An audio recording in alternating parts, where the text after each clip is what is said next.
Hey everybody, hi! It's Friday yet again, and we're here to rank 8-bit Nintendo games.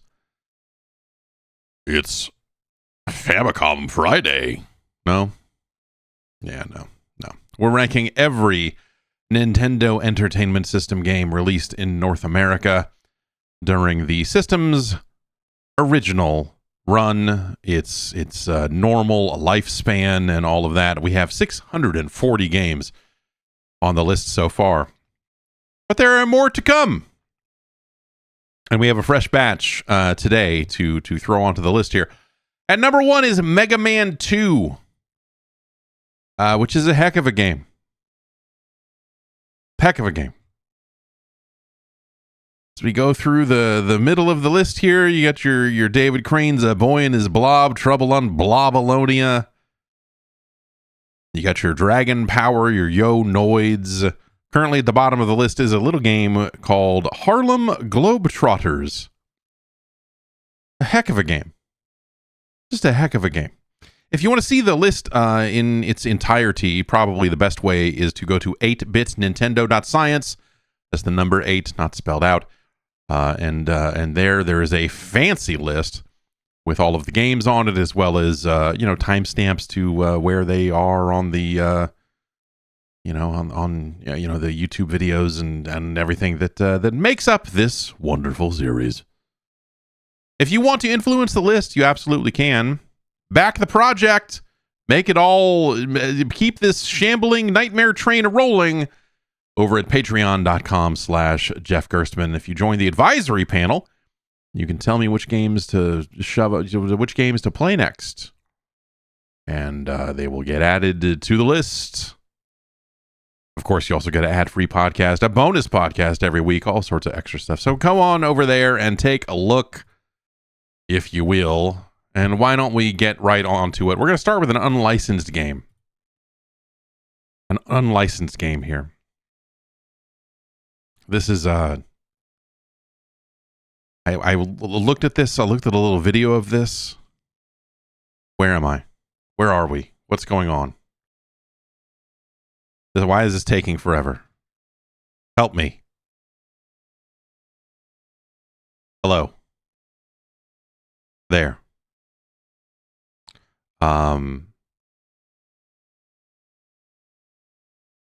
Let's get this this all ingested here properly.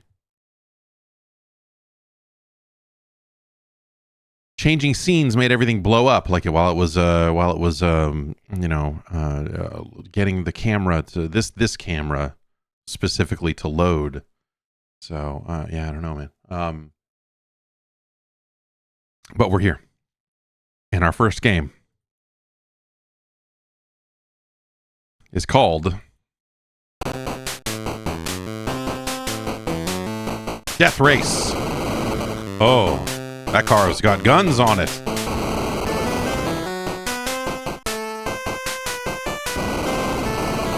It keeps shooting. Okay. I feel like there's a healthy number of people to have in the credits there. Oh, look, there's even more.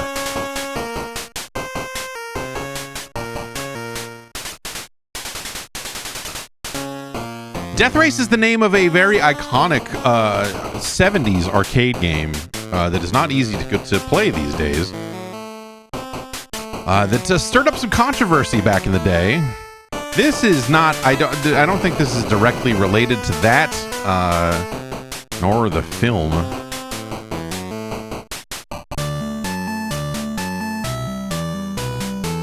Able to outrun and outgun your helpless victims.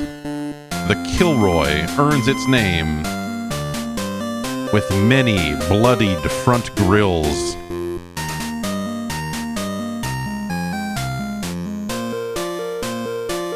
Very jaunty music.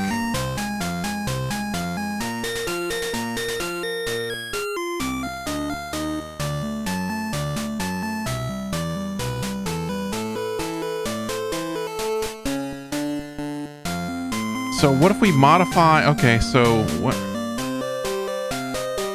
We can increase the speed and the range.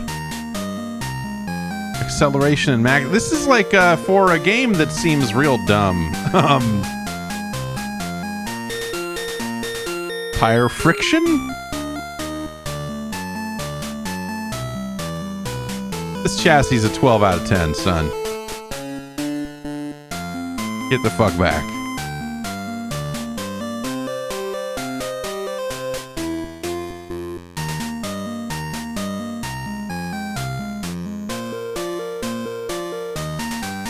$16.9. I don't know. I don't have a good. We can get some nuclear missiles. Now let's get some shell missiles here. I don't know, 3?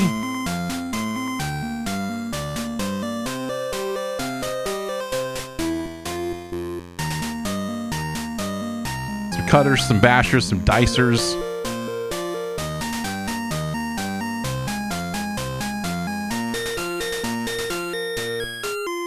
Turn radius and armored. Let's just, I don't know. Let's just go. Let's just see what the game is first. San Diego.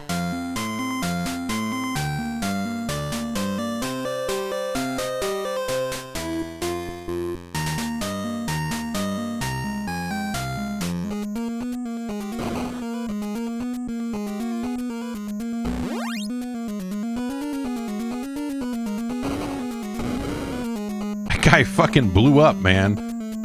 All right, so I'm driving this car. It kind of handles more like a spaceship. It's very floaty on the road here.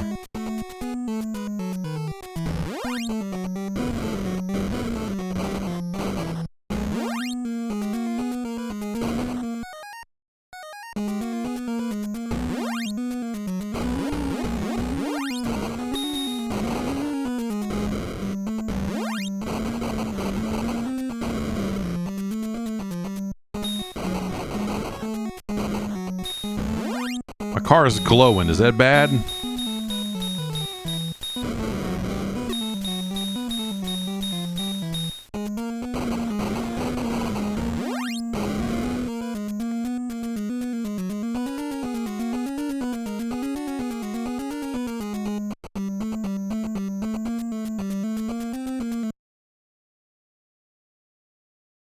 Okay.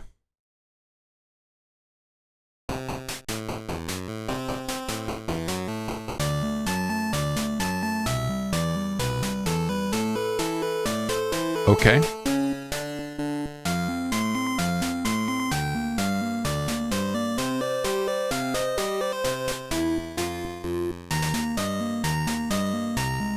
Armor is expensive.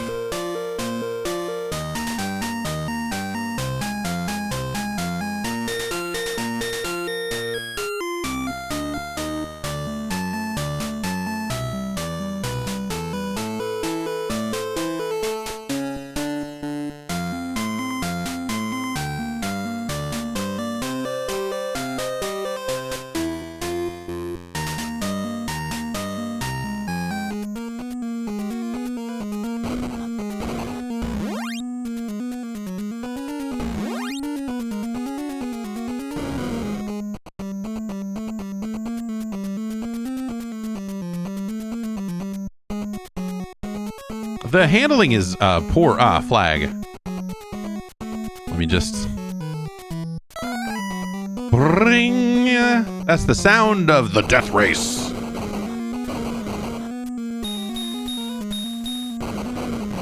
This helicopter is relentless, I guess I would say.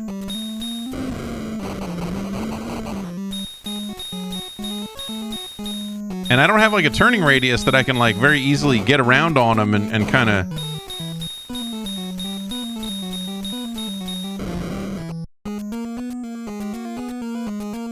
Okay.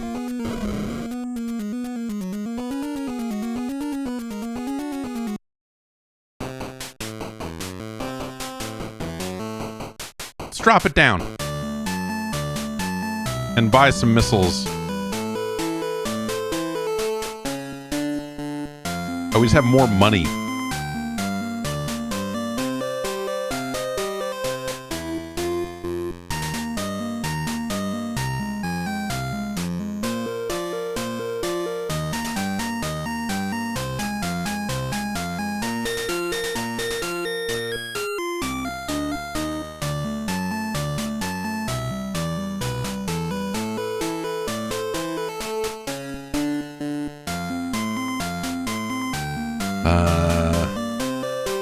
Could get a Spandau. I like that the Uzi is like, I feel like canonically compared to the other 3 guns we have here as an option, the Uzi is like the weakest choice for like if you're out here shooting from a moving car and it's a mounted weapon of some kind, like a Gatling gun or like these, you know, vented barrel machine guns up here at the top seem like what you would be looking for.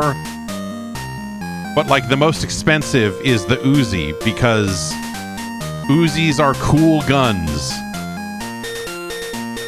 of the 80s and perhaps early 90s. And so they went like, no man, Uzis are fucking sick, bro. They have to be the most expensive gun in the game because they're Uzis.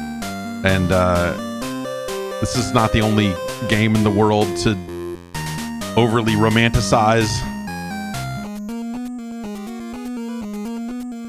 the Uzi.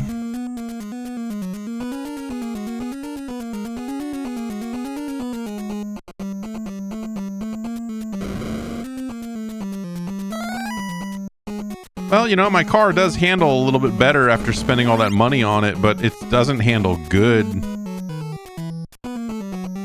Am I just looking for flags? Is the goal here? Whoa, I maintained speed even though I was going against that wall. Yeah, it feels like asteroids level of physics here.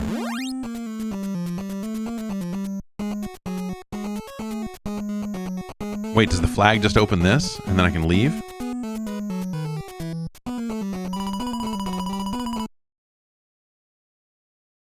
Okay.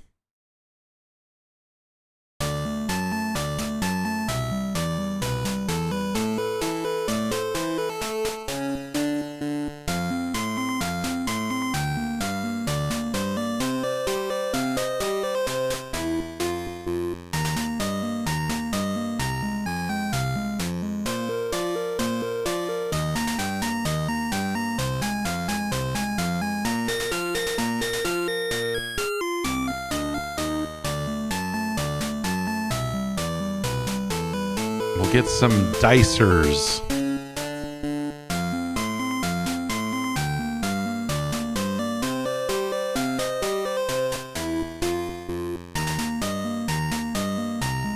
Onward to Phoenix.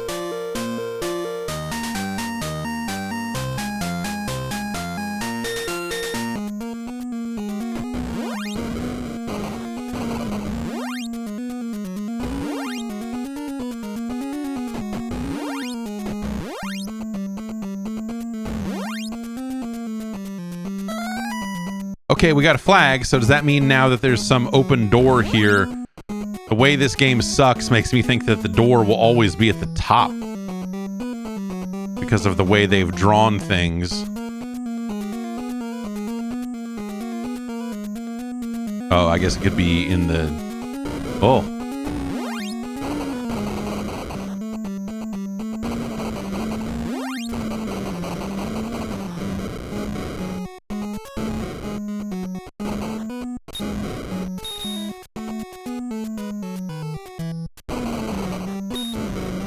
Fuck that helicopter.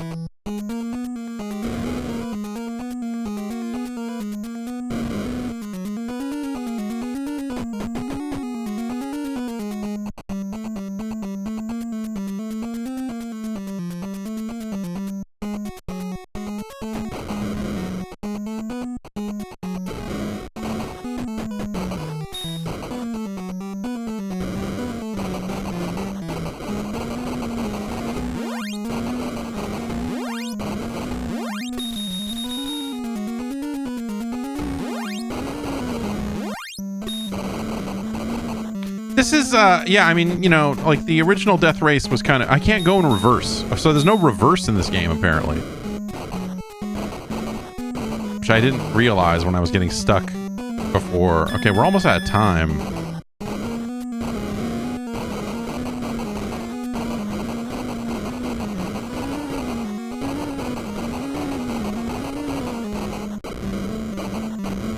And I don't really know what I'm looking for here. a lot of rockets.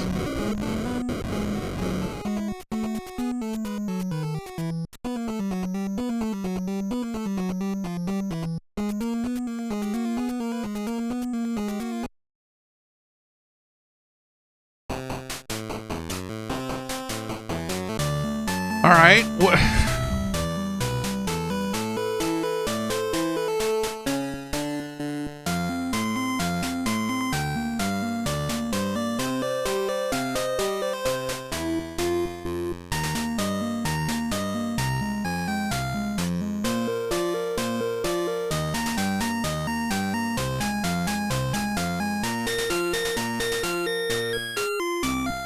Dale.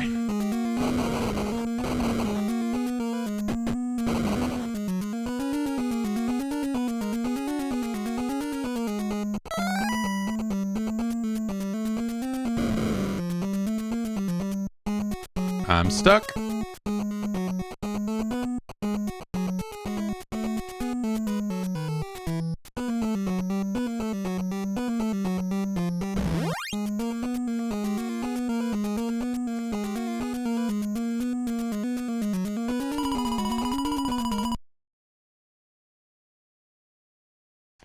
Okay.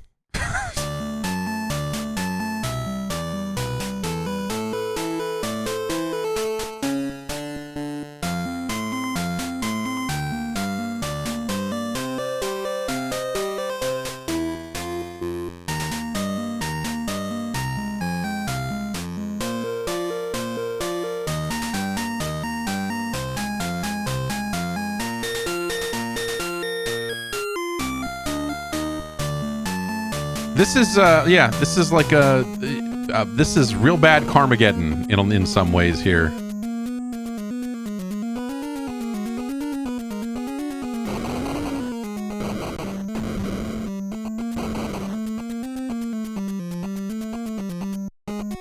Oh, there's the door. I wasn't there before.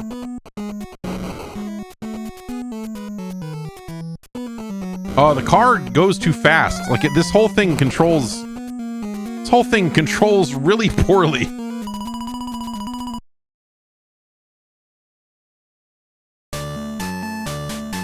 Great, we did it again.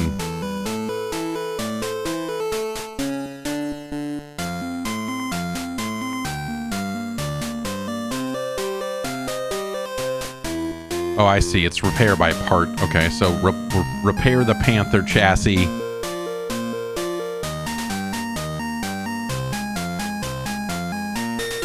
I've got to repair my Panther chassis.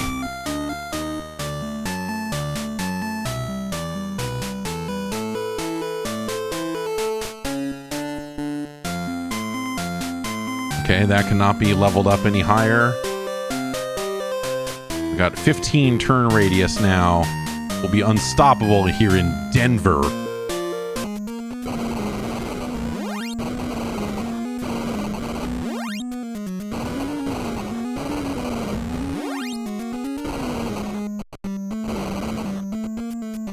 All right, there's our door. Use flags to open doors. There's our flag. Okay, this is one of these silos I've heard so much about. Can I shoot a missile at it? No?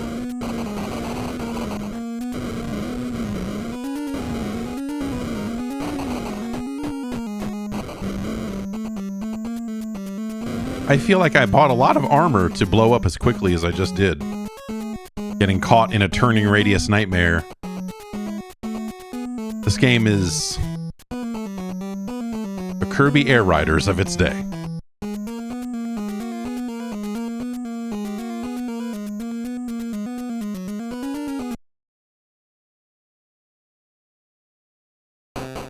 What does this look like on World Class? What's World Class Death Race look like?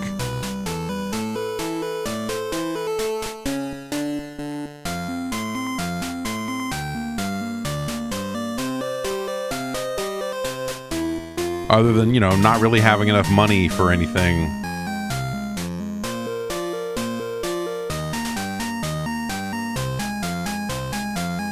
World Class San Diego.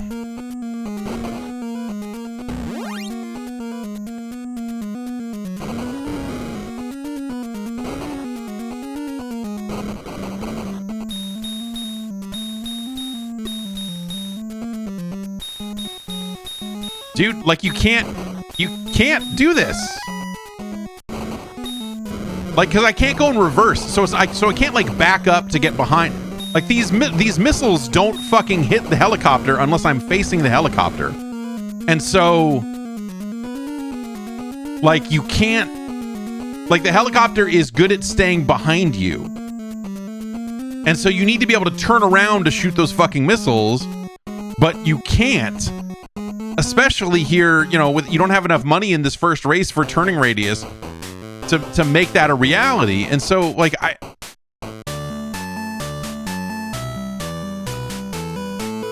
like the thing they want you to do is borderline undoable.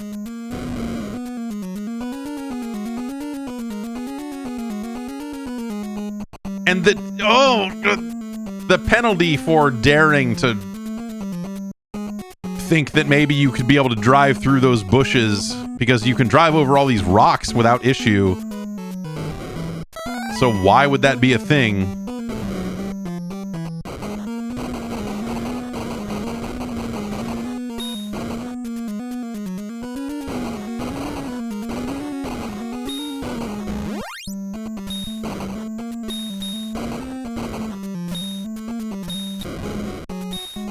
Get in the hole.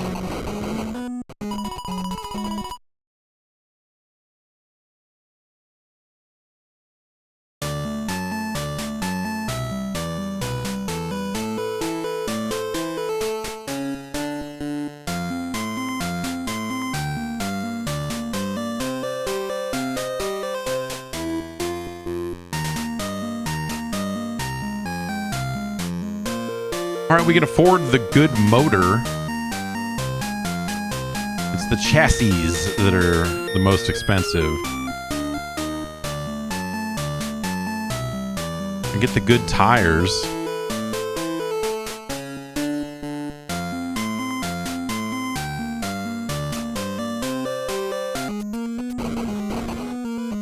All right, so at least now we're going at a speed that is like impossible to handle. And we also don't have a turning radius, like, because those upgrades are also expensive.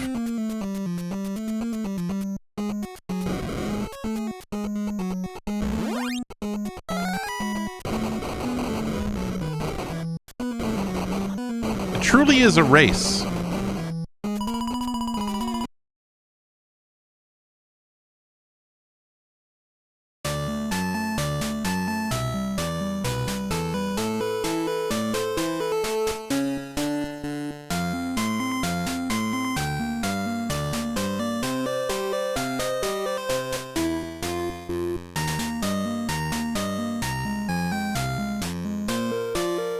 Denver, we meet again.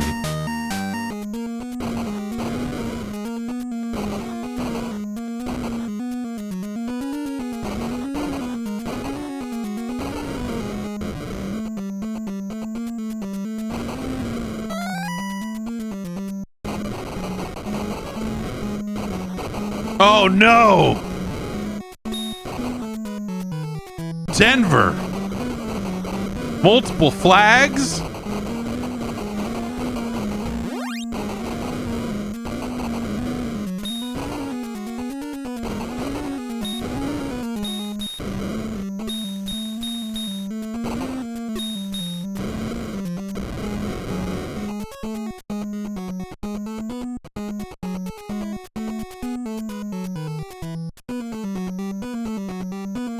This is a game that I think as a child I would have really wanted to like. There's something about the like top-down freedom of like this type of open driving thing. You know what I mean? That I think is appealing for its era. But the execution here is so miserable. And the balance between you and the enemies is relatively nightmarish.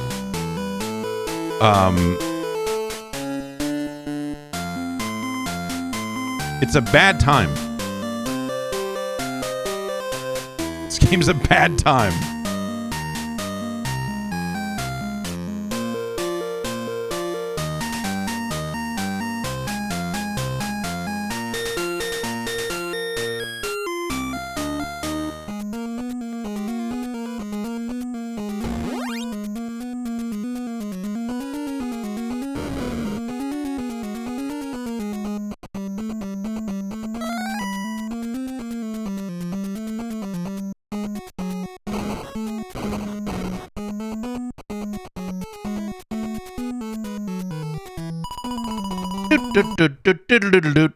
I feel like this would be like a hopping wizard.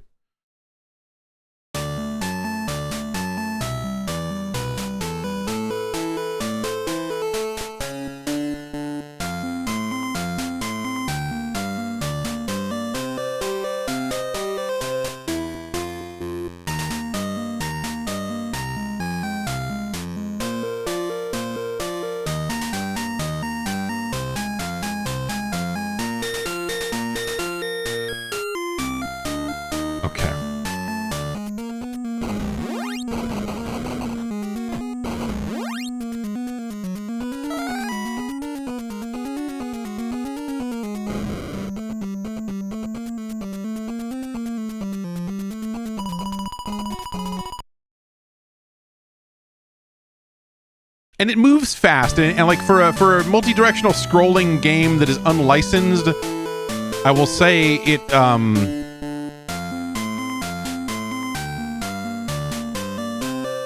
I will say that it scrolls well. It doesn't feel like jittery and messy the way that a lot of unlicensed games can. Back to Denver. Did I buy any missiles? I don't think I bought any missiles.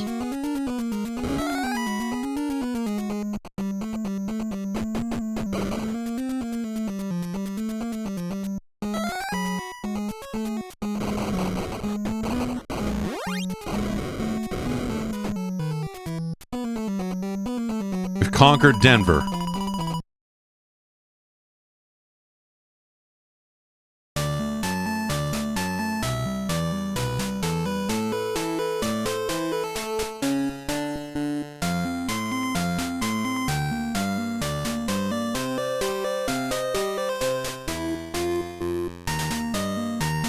Onward to Houston.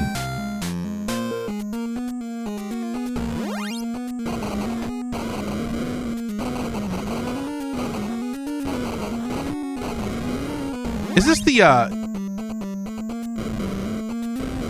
you ever notice how this is, like, it's not quite, like, it feels like there's minor differences, but really minor differences. Like, this is the same level every time. You know that DJ Quick song, Just Like Compton? Well, what I'm saying is Houston is just like Denver.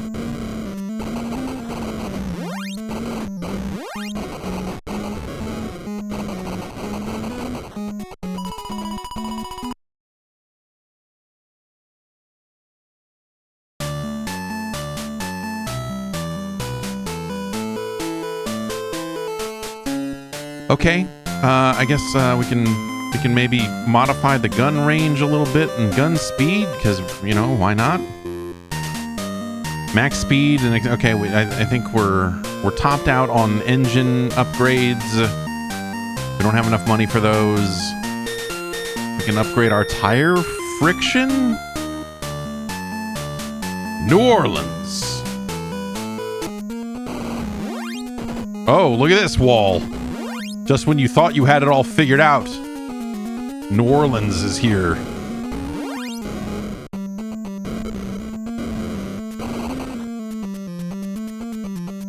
Oh, come on now. Oh, can't go that way because of the wall.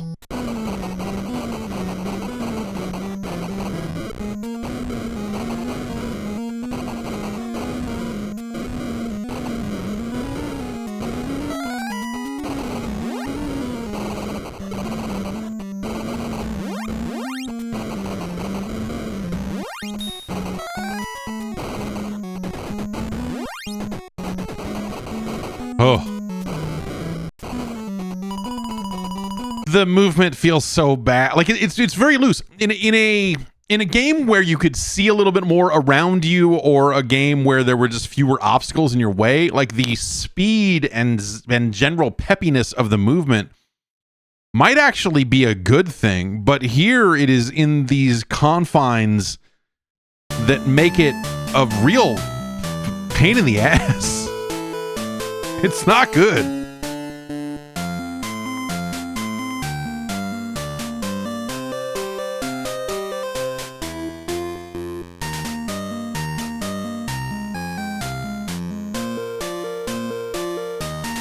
Chicago.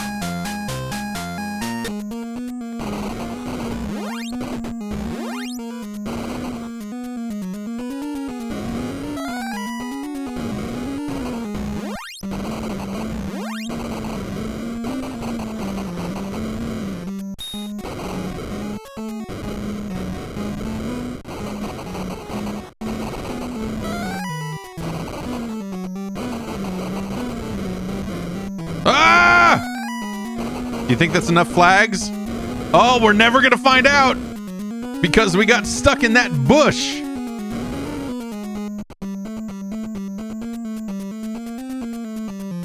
And that's Death Race.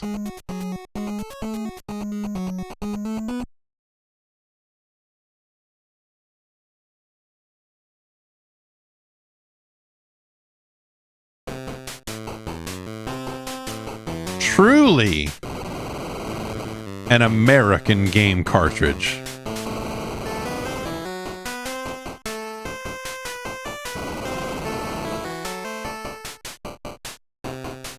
James Ferguson had an idea, and he enlisted Keith Rupp, John Dunn, Donald Forbes, and Scott Shriver to help bring that vision to life. He then contacted David Wood and said, work with Donald on some sound and music. John Watson, come in here and draw some stuff with my boy John. Thomas, is this any good? No? All right, well, we're putting it out anyway. Dan, David, go home. I don't want to hear what you have to say.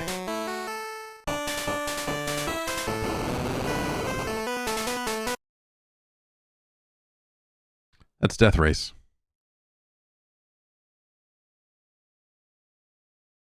So that's not a good game. Stop me if you know. This is there's little bits and pieces to the movement that kind of feel all right. And but again, the environment in which they are deployed is not right for the movement. And so all of that stuff collides in some of the worst ways, you know. If this was a ranking of unlicensed video games, I feel like this one would be probably in the upper echelon of them, probably below all of the arcade ports that Tengen did. But yeah, you know, the way that the car handles, the lack of, you know, going in reverse, the maneuverability of the helicopters that come after you being as good as it is for as relatively bad as yours is an initial real hurdle. But the upgrades are not that expensive. And so even if you're not playing on rookie and getting all the money that way, like you do kind of have an ability to eventually buy the stuff you need to fight back against the helicopters, but it's not good.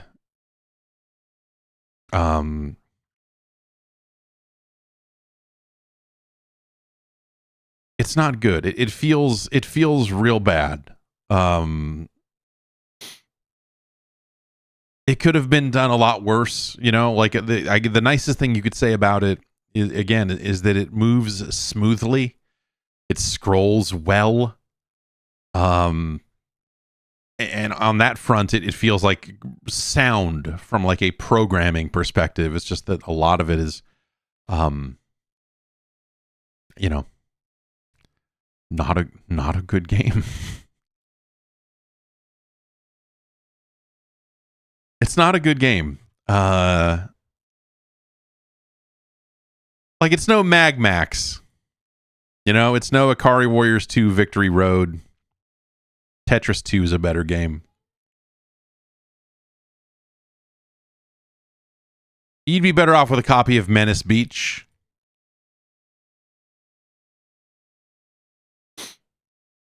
Ikari 3 The Rescue is a better game. Dig Dug 2 is better. You'd be better off with a copy of the Paraticus Conflict. Is it better or worse than The Last Starfighter? It's worse. It's worse. It's worse than this fucked up port of Xenophobe. It's worse than Deadly Towers. It is worse than Time Lord. It's worse than The Adventures of Bayou Billy.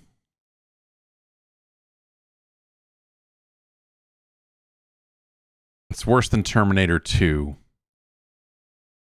It's worse than Super Pitfall.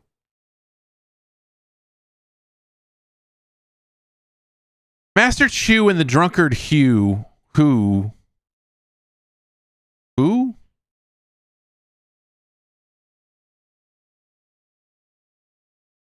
is not a good game, but it is like straightforward in a way that Death Race kind of is lacking in. This is a close one, but I think Master Chu and the Drunkard who are in the lead here ever so slightly. Orb 3D is a better game. Roger Rabbit is a better game. Roger Rabbit, another open world driving game. You know, if they had combined these two games into one, maybe Death Race and Who Framed Roger Rabbit would both be better games. You'd be better off with a copy of Quattro Adventure.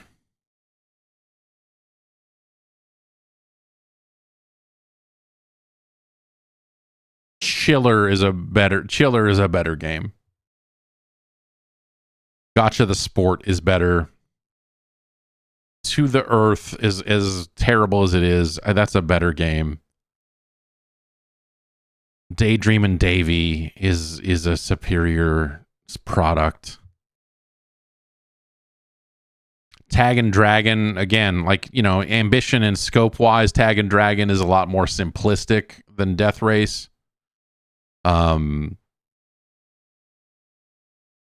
But it's executed like, you know, it's executed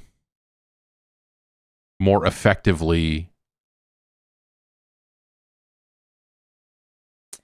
Spider-Man Return of the Sinister Six is a better game.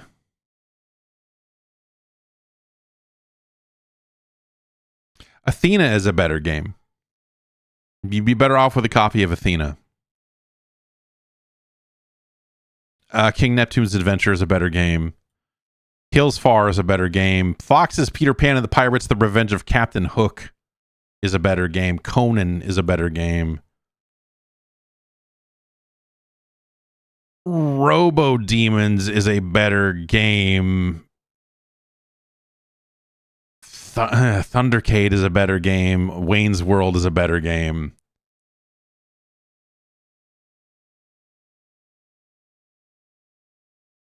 Pestterminator, the Western Exterminator is a better game. Secret Scout in the Temple of Demise is a better game. Castle of Deceit is a better game. These are all games that like have more going for them than Death Race.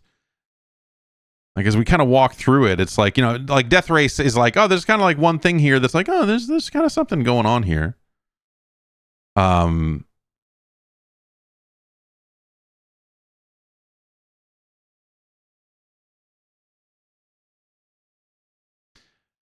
Like the ability to buy upgrades and repair your car in Death Race makes it seem like there's more going on than there is, you know? It's sort of a false premise of like shops and upgrades and what have you, because it all is so relatively straightforward. And so what you're left with is like a car game that doesn't feel like a car and it doesn't feel right. And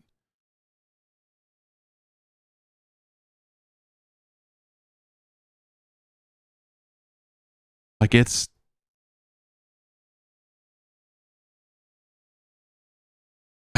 worse than Hook. But it's better than Heroes of the Lance.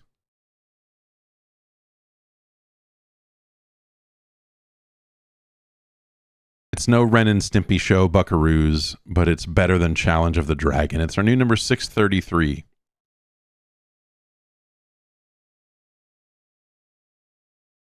Like, I feel no like malice towards Death Race. You know what I mean? Like, it's merely awful.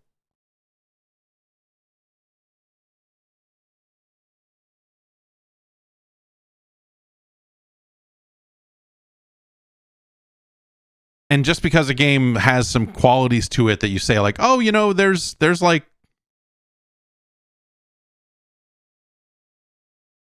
you know, with some adjustments here, you know, you could certainly have a better game or whatever. Like this is, in a lot of ways, this one's too far gone for that. The number of adjustments you would need to make to this to make it like an acceptable video game, I think you're kind of, you know, you just can't in good conscience put it above some of these other games that are just like more sound experiences. Even the games that are bad are still like bad in ways that are like recognizable and, you know, acceptable, I suppose. Whereas I feel like there's nothing to this game on either end. You know, you are unupgraded and too slow and ill-equipped to deal with all of the enemies, or you're on the other end of that and you're like, oh, well, I'm faster now and I can kind of deal with this stuff, but it all feels terrible. Like this isn't like there's no winning there. Raymond wanted to see the next game, and here we go. Buckle in.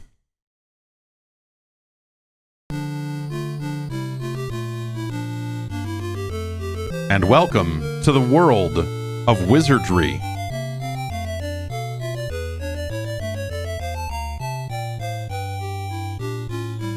Proving grounds of the Mad Overlord. Select game, select switch. What is that? Oh, okay.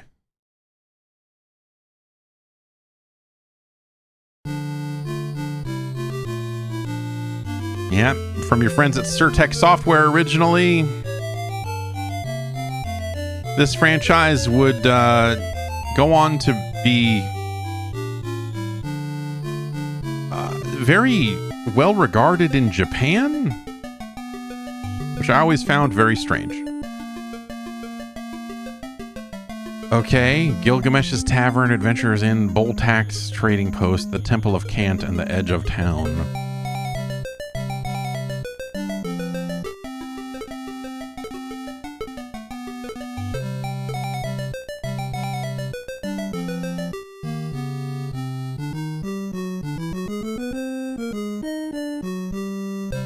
Let's add Fighter 1.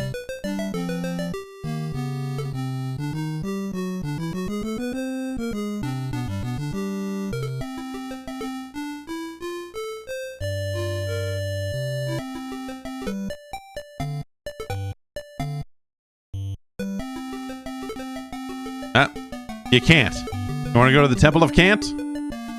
Yeah, well.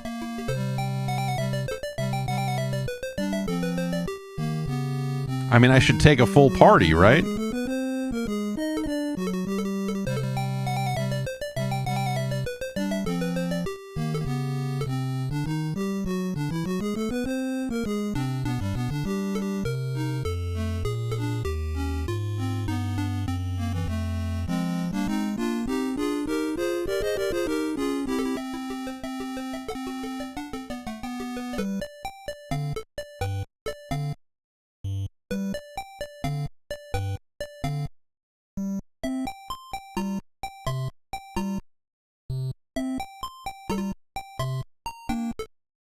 That is not a cursed item.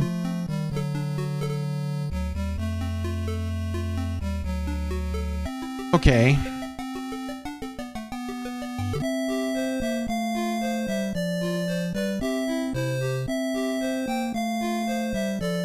Tell me more about this out party.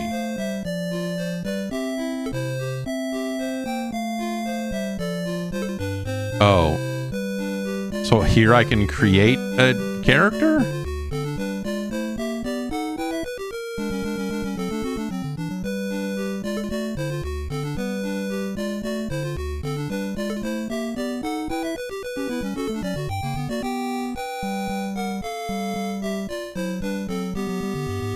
High on the piety.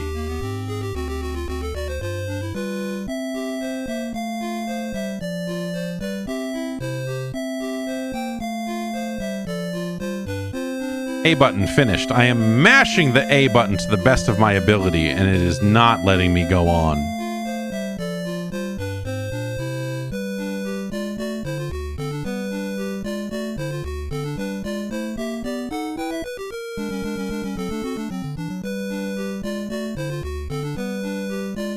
Okay.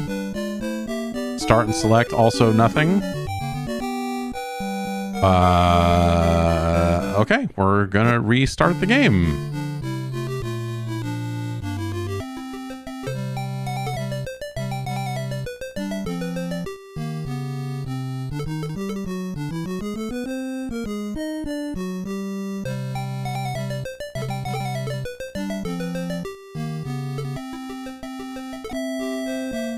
Maze. Entering proving grounds of the Mad Overlord.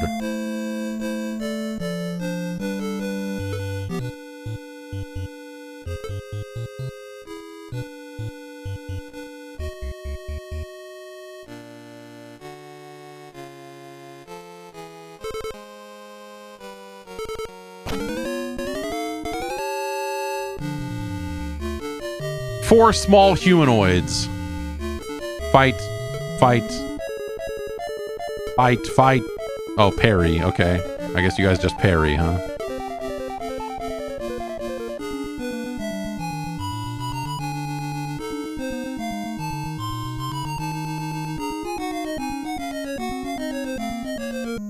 A lot of text here, not a lot of movement.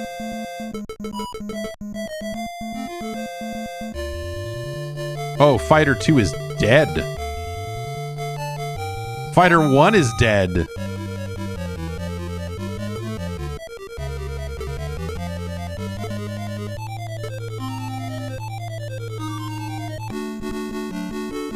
Each survivor. Ah, some EP. I love to get experience points.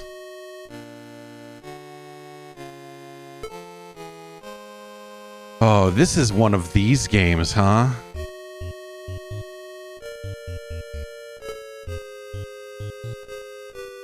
Cleric 1 found dagger.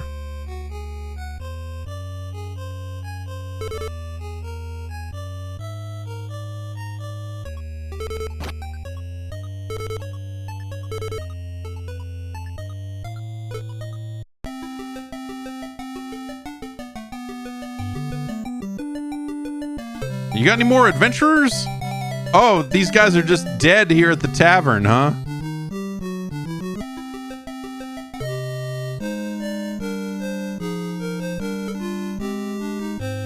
Who will tithe? No, man, I'm not paying that kind of money to bring back Fighter 1 and Fighter 2.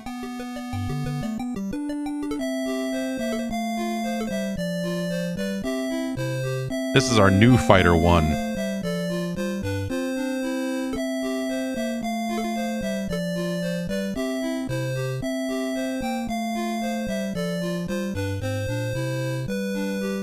Oh, okay. That's why it wasn't letting me hit A, is because I wasn't...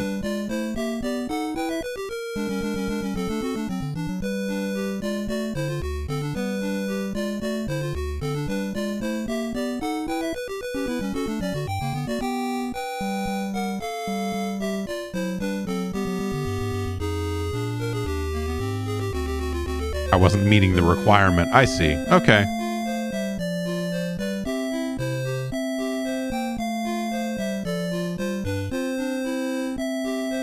So then how do I get, like, Thief? Is it like a thing where I need, like, a certain amount of strength and agility to do it, or...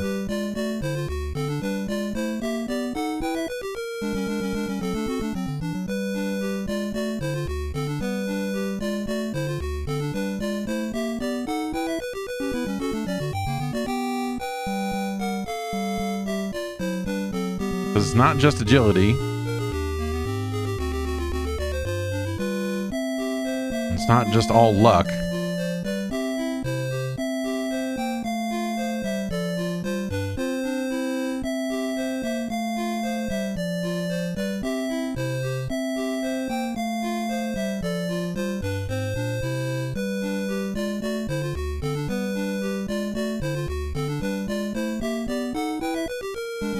Looks like 11 is the... trigger point for this stuff, right? Maybe it's class based. Maybe, yeah. Maybe I can't be a good thief, and maybe I can't be a human thief. Racial restrictions. So will that make him a fighter mage, or will I have to choose? Let's find out. Yeah, okay. He's a very smart fighter. And now here's fighter 2. We'll make him a gnome.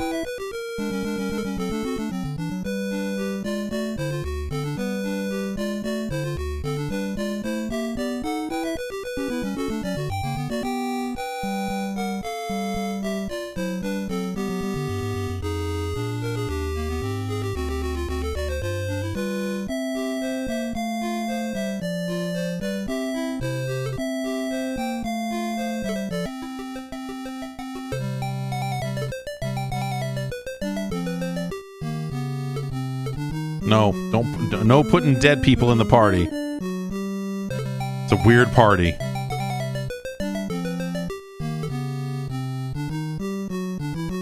Yeah, so the thief is neutral. We're just, we'll leave these guys, here. What is this? No characters are in this maze. Oh, I gotta reassemble the... Come on.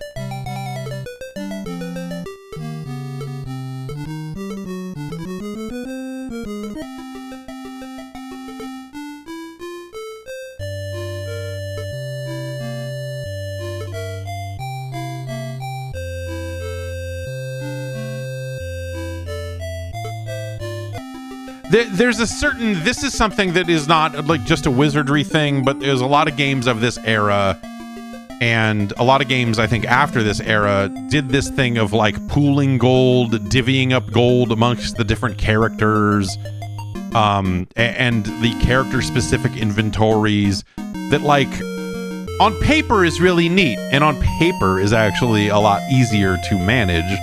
But having to go through menus and you're like, oh, I can't buy this because I can do this, or like the thing of hey, there's a trap here, or there's a chest here. Do you want to inspect it for traps? Which one of your characters will inspect it for traps?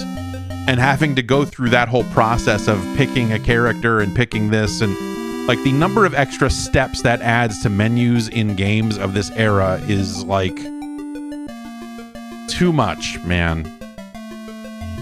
When they finally realize, like, oh, well, you just, when we inspect, we'll take the stats of your entire party into account when we try to bash a door or try to, you know, like that stuff.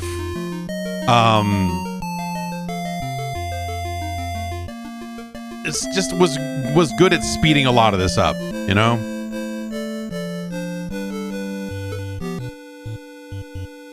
Oh, do my...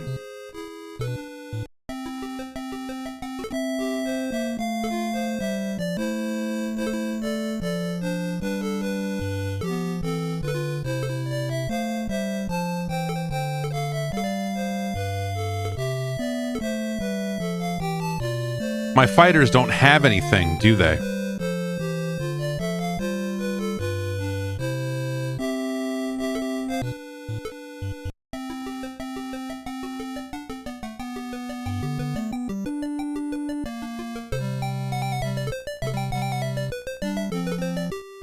They have nothing to equip.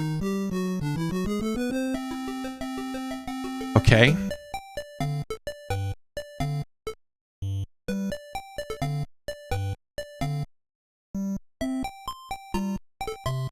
Just what you needed.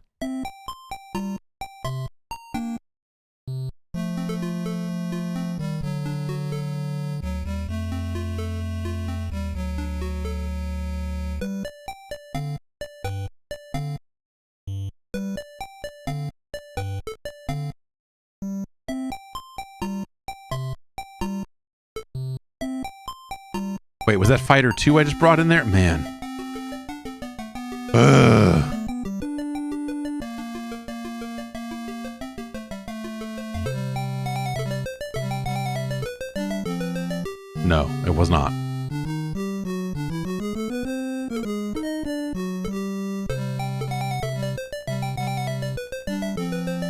Okay.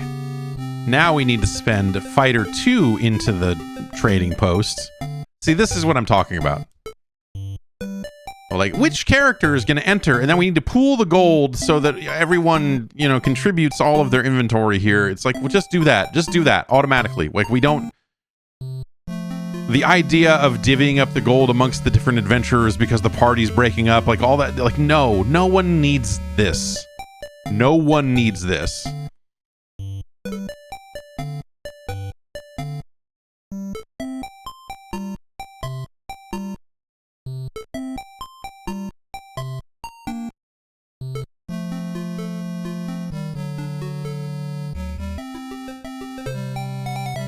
Inspect, Fighter 2, equip, longsword, breastplate, large shield.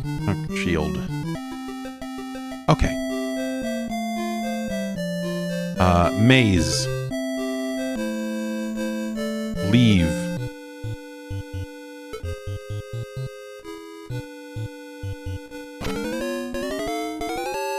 The monster surprised you. Kobolds.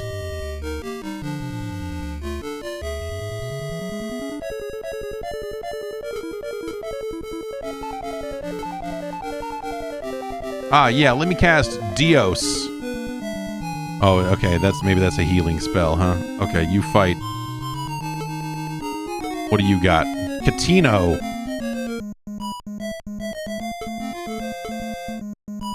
I'm casting a Catino over here. Kobold is not asleep. Kobold is asleep. Kobold is asleep. A lot of... You know... You see, like, you know, it's funny. Like, this genre, I think, more than most, because role-playing games are so, you know, based on numbers and stats and menus. Like, even to this day, you know, there's still a lot of that in there. I think this is one of the genres that you see the clearest room for improvement and simplification and things that are not necessarily going to make the game worse, you know? Areas that you just look at and go like, oh yeah, they could have, there's a lot they could have, you know, could have done even then if they wanted to. But this was the game that they were all trying to make, you know? Like, this was like a lot of dorks sat down and played Dungeons and Dragons and said, we should make a video game. I can Calfo. We Calfo that. Who will cast Calfo? No one.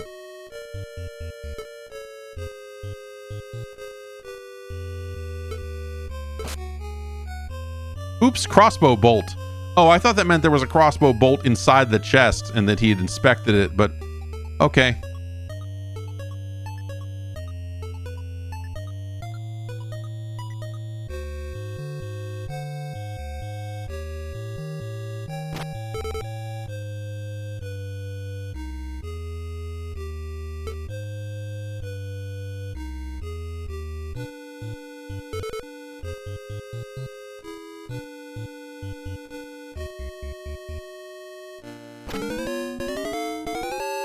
We surprised the monsters. We burst through the door and said, yo! What up, slimes? What's up, my slime?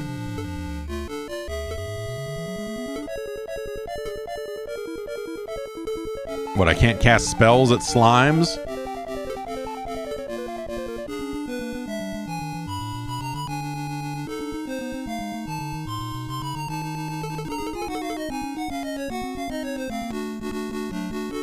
Those slimes had a chest. Crossbow bolt.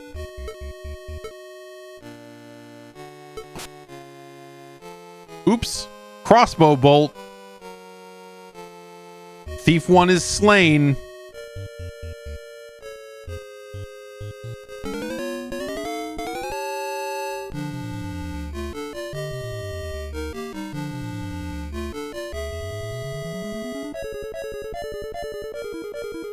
That cleric's almost dead.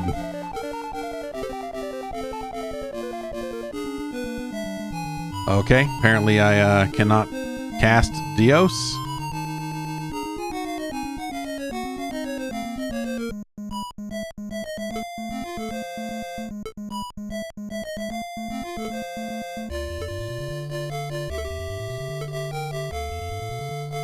Skeleton is not asleep. Skeleton is... Okay, we put 2 of the skeletons to sleep.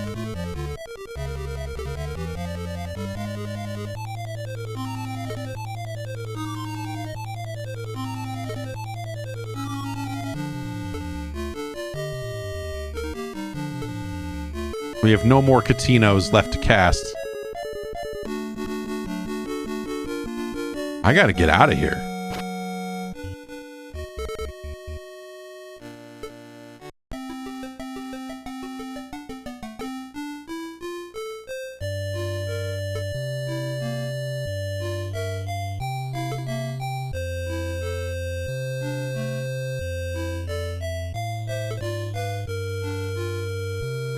So that it looks like that doesn't restore. I mean, maybe if I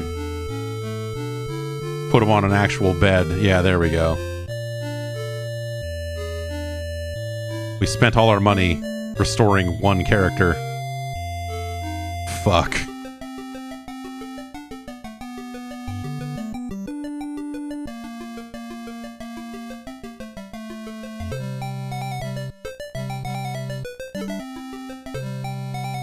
Divvy up the gold and get out of here.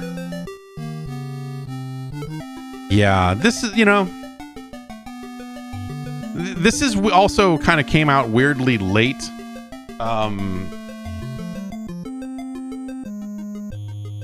Considering when this game was originally released on computers and stuff. This is like, what? This is almost like a decade later or something, right?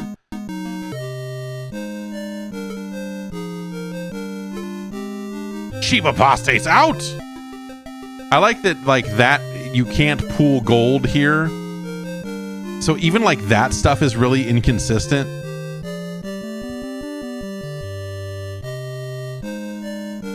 In terms of when you can combine your gold to make these purchases work versus when apparently you cannot.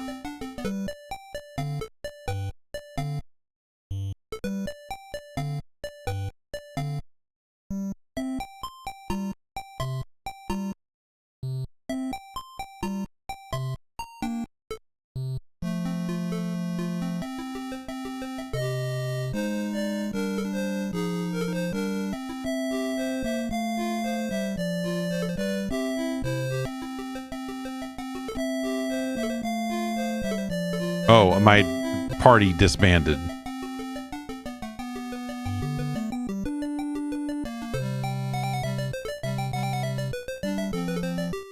It's probably because I hit divvy gold there.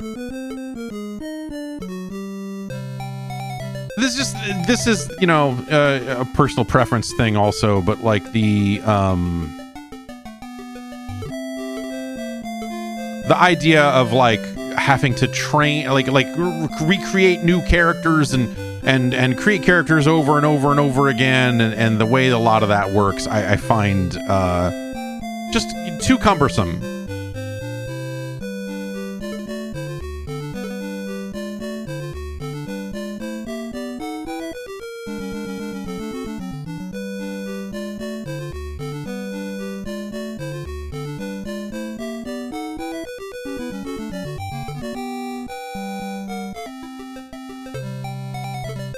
And because I made a new character, the party apparently disbanded again. And we're just stacking up dead bodies here at the tavern. Can I? No, I can't. And also, I don't know that I can take items off of those dead guys' bodies because, you know, like normally I'd be able to... You'd think I'd be able to, like, remove those things. Hello. Yeah. Yeah, sure. I'll be right back.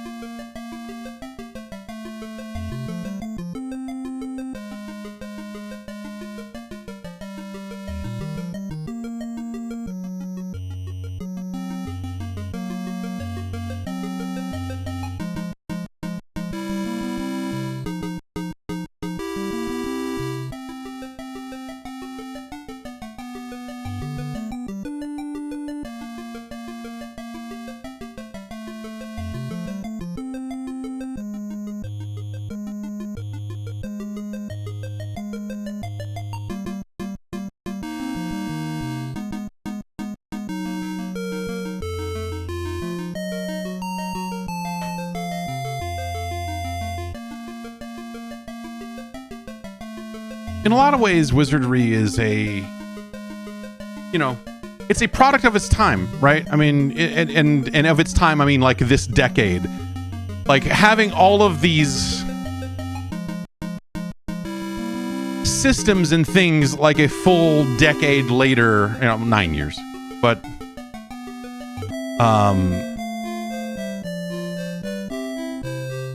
well, what am I even supposed to do here? Because I don't have enough money, right? Okay, let's go to the trading post. Thief goes in. Okay, we have some money. We'll pool our gold. All right. That should be enough to get something.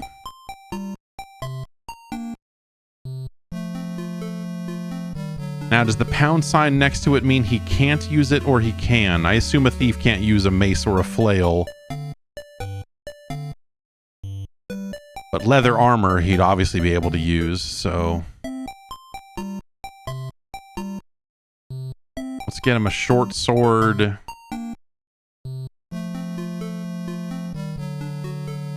And a small shield.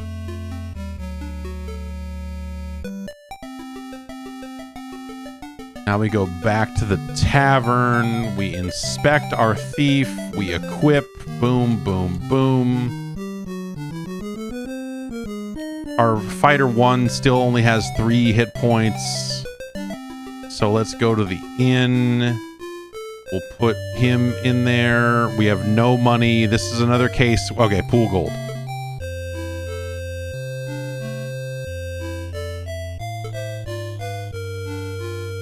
Will 1 week give me all my hit points back because it's a nicer establishment? No, apparently not. Oh, yeah, no. So that is 1 hit point a week. That is 3 hit points a week.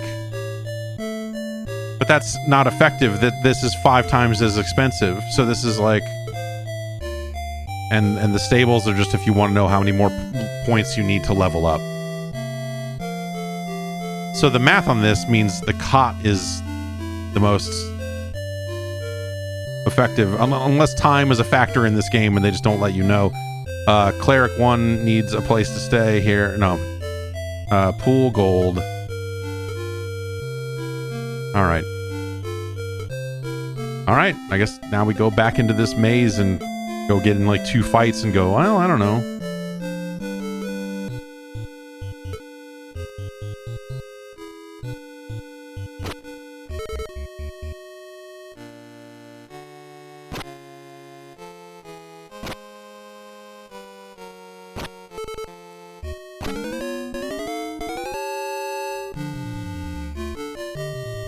Yeah, I was wandering around and I found 4 scruffy men.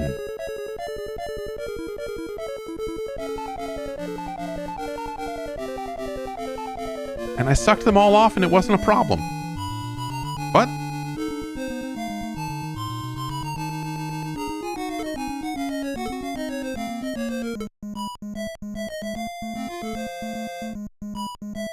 So, they have not recovered spells. I wonder if they need to rest.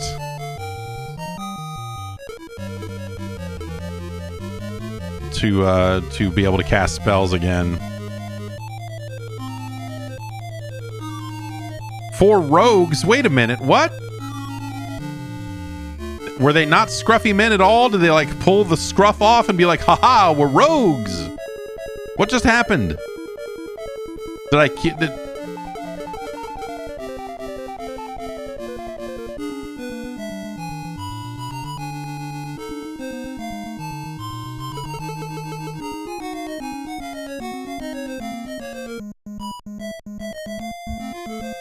we're just getting murdered out here.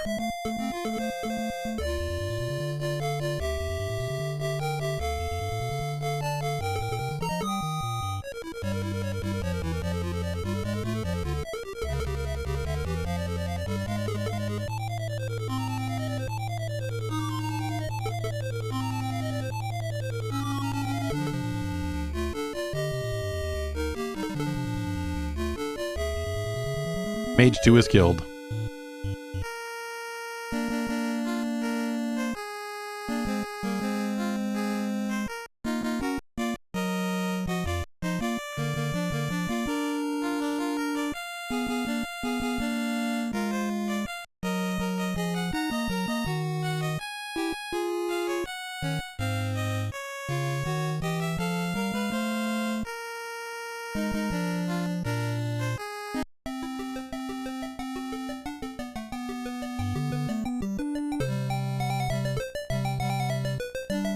Here's the thing.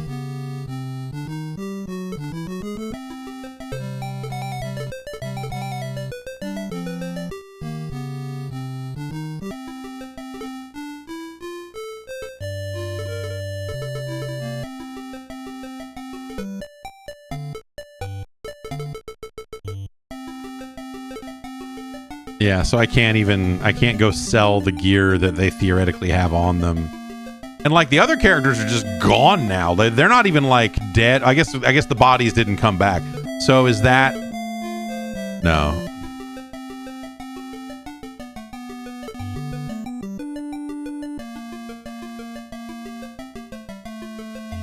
You know,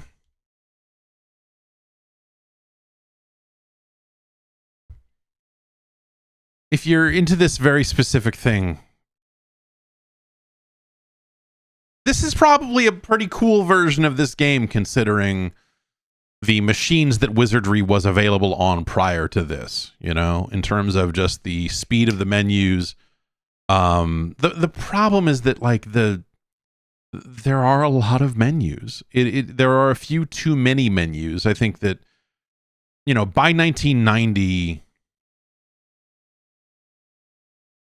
you know, you were starting to see some of this stuff streamlined a little bit. But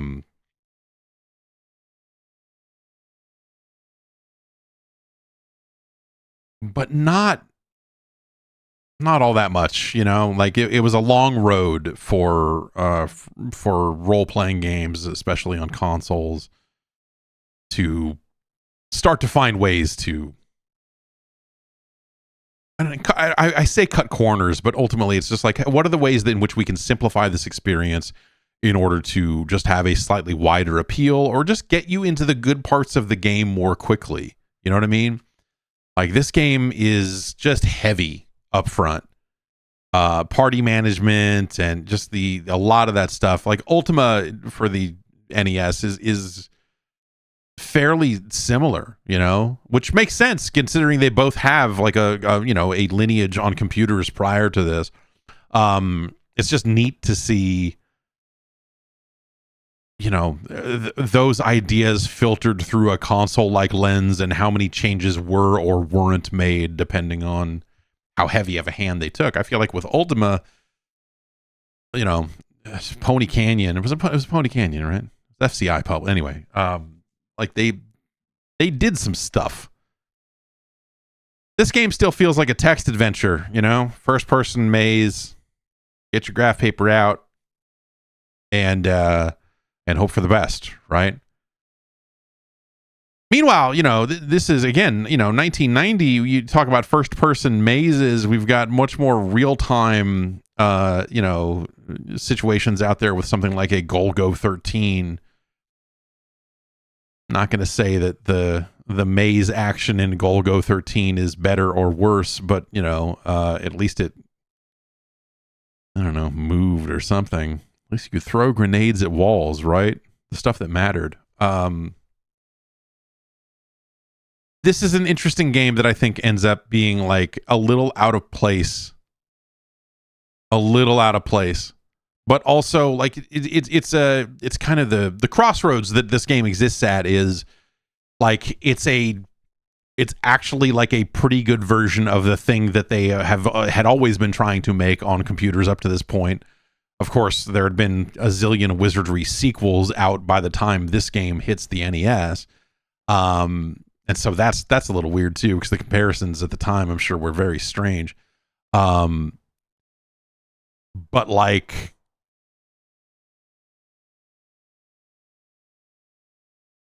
I bet if you went and played like the Apple II version of Wizardry or something, like this version probably fucking moves, man. You know, probably much improved on the getting shit done front, compared to that. But it's ultimately, you know, it's kind of a game that is interesting on the platform, but, you know, it kind of is. It's a weird fit compared to most of the other games that exist on the NES in the States, you know. it's very interesting, and this is a different phenomenon that I'm not really equipped to discuss really here, but the idea that Wizardry went on to become something of a big deal in Japan, I think is a really fascinating situation, because Wizardry, I don't know, like Wizardry had its run here in the States and it was like well regarded in its day, but I feel like history has not been kind to Wizardry here. It is largely forgotten in favor of Ultima and other kind of computer based games of the era, and then the kind of the rise of console, the rise of console role playing games and all of that. You kind of end up in a Wizardry just kind of gets pushed to the side in terms of American history, Western history, if you will, whereas Japan embraced Wizardry for everything that it was, and it was a big deal there for a long time. I remember seeing posters for Wizardry, in the 2000s. I don't know what Wizardry games would have been coming out at that point, but I remember seeing like Wizardry being like kind of a big deal over there and being like, wait, like for the longest time, I thought it was a separate game, because there, in my mind, there was no chance that the Wizardry series was still running and somehow was a massive, but that somehow it was a well-known franchise in Japan that was continuing on to this day and all of this. I'm like, oh, they got games called Wizardry over here too? Weird. I guess, copyrights or what are they, whatever. Japan don't care, I guess. And then to find out, like, no, dude, like Wizardry mattered here in a way that the United States completely forgot about. It was a very, like, what? Really? How is that possible?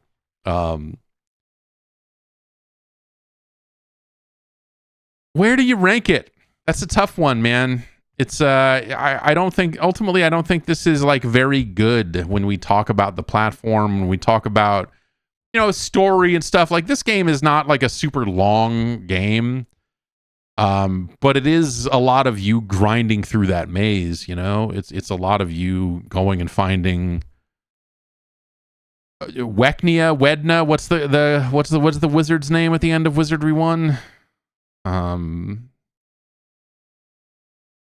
And fighting that dude, and then you win. And Wedna, yeah, Wedna. Oh, Andrew backwards, sure, okay. Why not?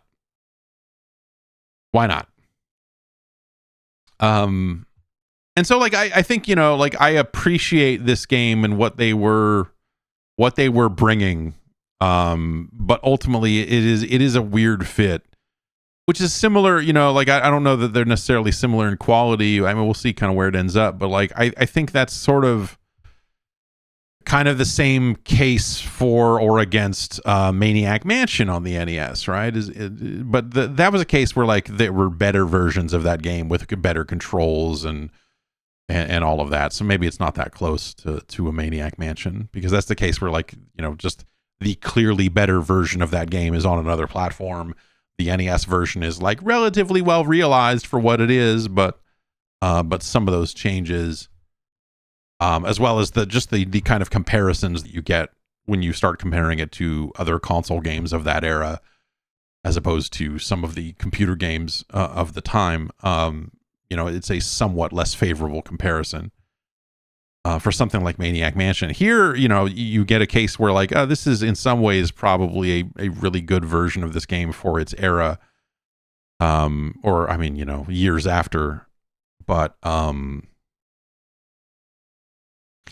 some ways it's an even worse fit for the platform, especially when we look at other role-playing games and the graphics that they were able to convey. I think this very kind of standard, I mean, you saw the option in the menu to go to line-based mazes instead of the fully colored in textured look of the default settings. That's sort of funny that's in there.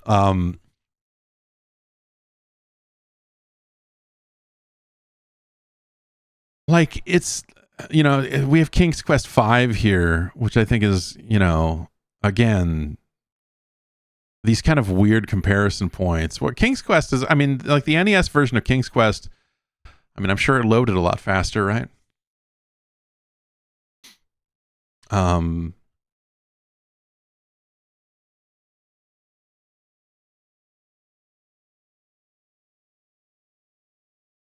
Man,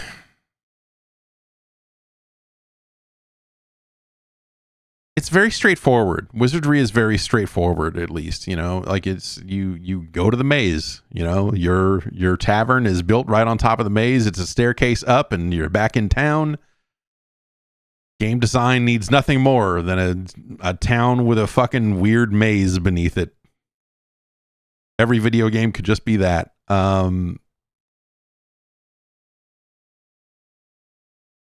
It's so hard to place. It's just like, even to think about, like, you know, like it's worse than Dragon Warrior.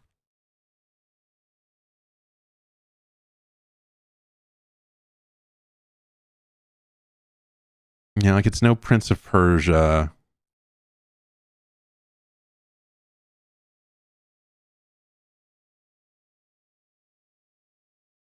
But the comparisons just sound ridiculous. Like it's hard to say them out loud. Like, oh yeah, G.I. Joe, Real American Hero, that's better than Wizardry.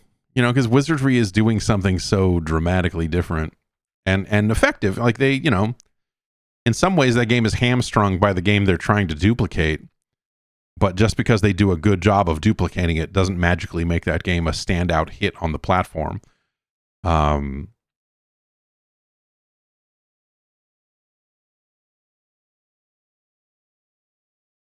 And so, like, you know, it's no,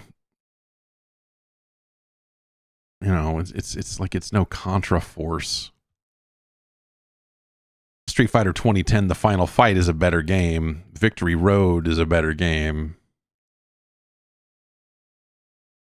But it's like it's better than Freedom Force. It's better than Thunderbirds. It's better than Platoon. It's better than Gemfire. It's not as good as the NES version of Pool of Radiance, which again, like I think it really showcases some of that conundrum, where like Pool of Radiance is a case where, like, you know, that's a better game on computers.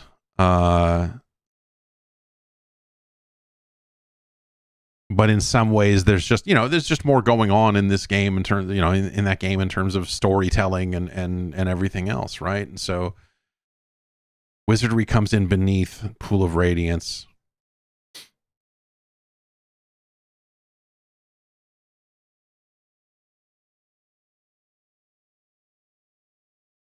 It's no Victory Road.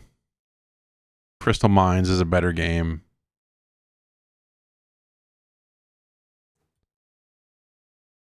Ultimately, I think it, you know, like this game, you know, this is how it just happens at some point. But like Ultima being in this range that we're talking about is a interesting situation here. I mean, ultimately, is Wizardry better than Ultima?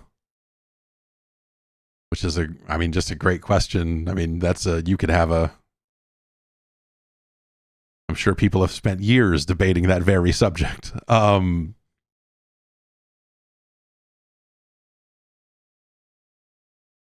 think Ultima Quest it's Quest of the Avatar, right? It's Quest of, not Quest for. I'll fix in the other document.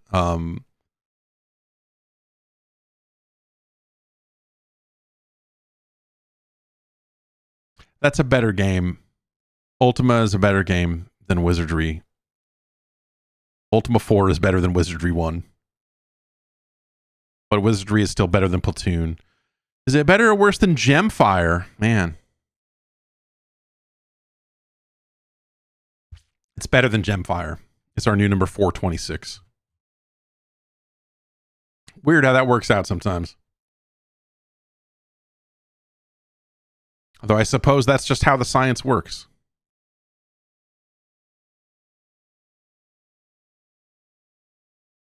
What is the full name of this? It's Wizardry Proving Grounds of the Mad Overlord, of course.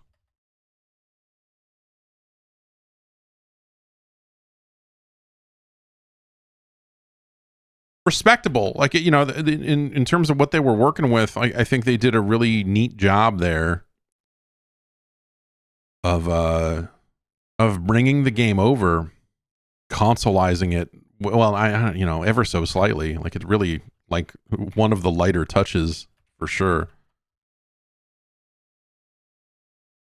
And there you have it. 426 Wizardry.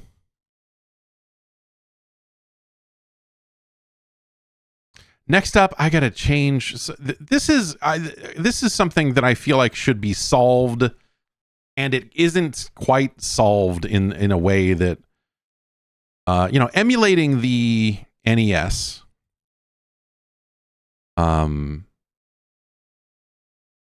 is largely a solved problem, but sometimes the peripheral stuff is a little weird. And light gun support seems like something that should be just a done deal by now, but that isn't always the case. So I have to change emulators here and hope that this captures. Hello. Okay, that's frustrating. Let's do it this way.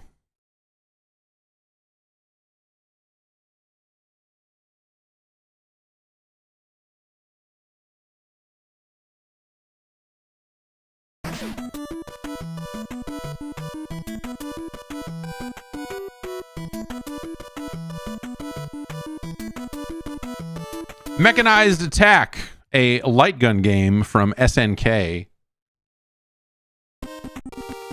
Light gun support, like a lot of emulators say, hey man, yeah, we support light guns, absolutely. And then you get into them and like the aiming, or, you know, like there's just stuff about the control, the accuracy of the zapper, or just like there's a lot of stuff that doesn't work the way it seems like it should. And so playing this on, and this is making me wonder if there's a problem with the actual game. But a lot of this is like, the lower you move on the screen, the more your aim pulls to the left. And so I can see my mouse cursor on screen. I don't believe you can. Actually, maybe I can fix that. Is that a... Because we're using window capture, I can do capture cursor. And you can at least see my mouse cursor. Oh, this is going to be a very flickery video game, by the way, because as it is a light gun game, but also it is very flickery even for a light gun game.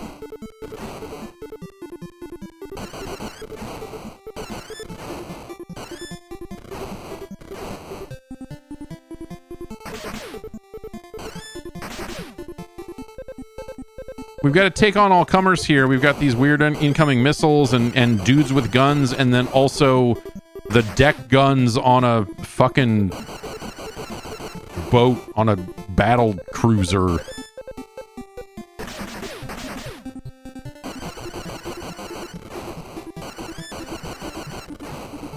And so if you can see the cursor, you can see that I'm aiming slightly to the right of some of these targets.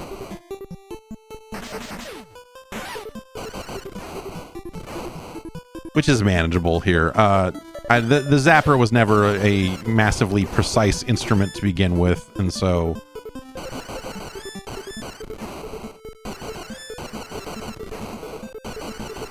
Oh, this flickering is a lot. This is maybe the... yeah, you know, maybe it's because you're just rapid firing so much on this stuff. But it really feels like this is a pretty extreme case. I also have these grenades...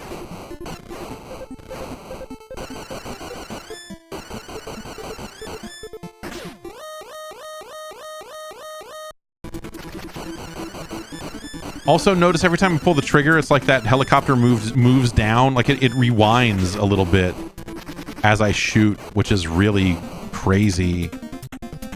Um,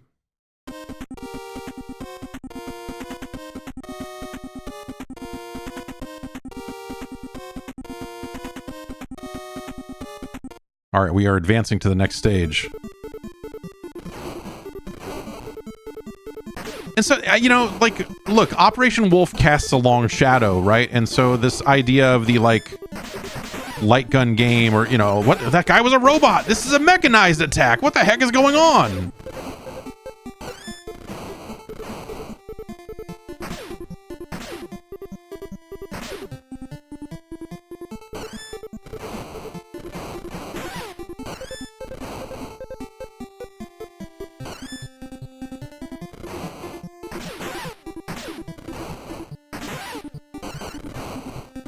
But there is something, like, there's a lot of weird things happening with this game that I think, again, you know, there's nothing massively offensive about the, like, hey, we made an Operation Wolf, you know, light gun game, you know, like, sure, why not? A lot of people did in this era. But the execution here is really poor.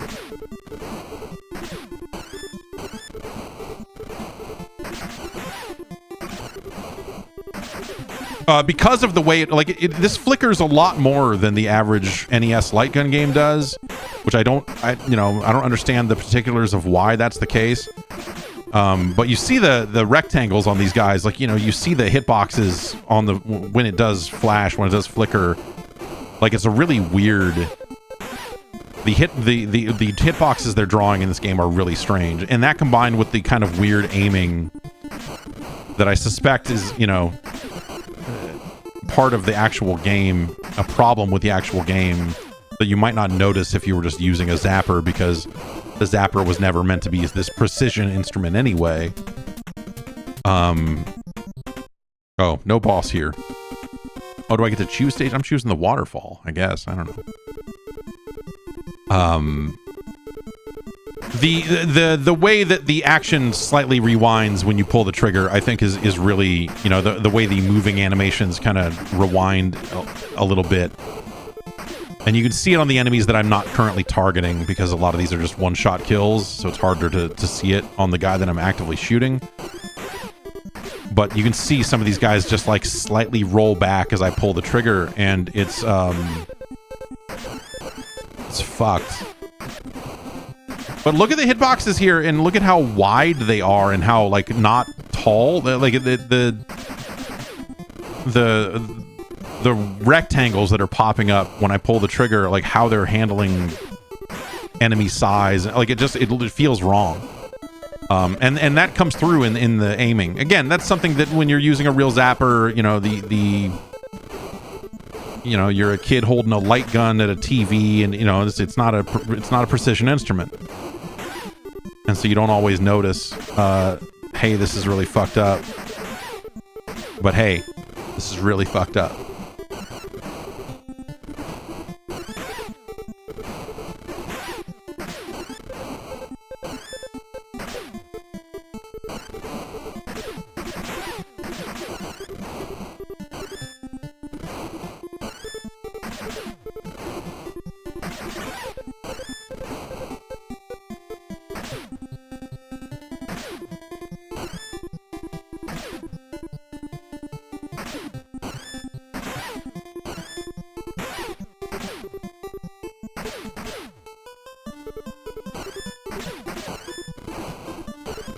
That dog just shit a rocket out at me?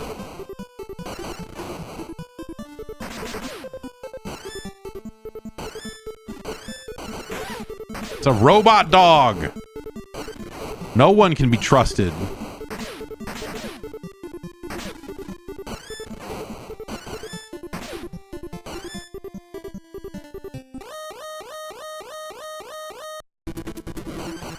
I'm Jetpack Man.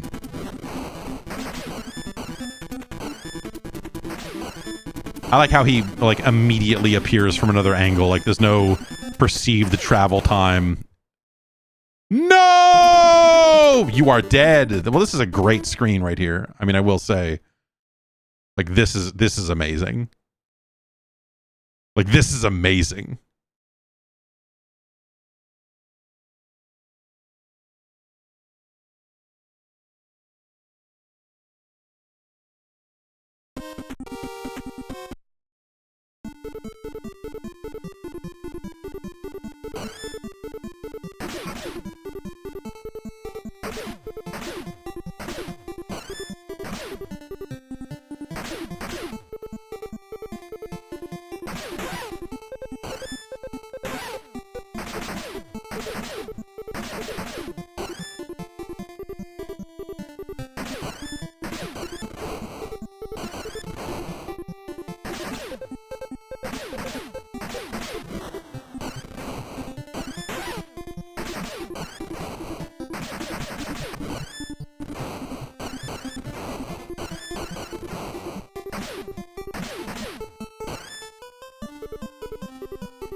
It's no gotcha the sport.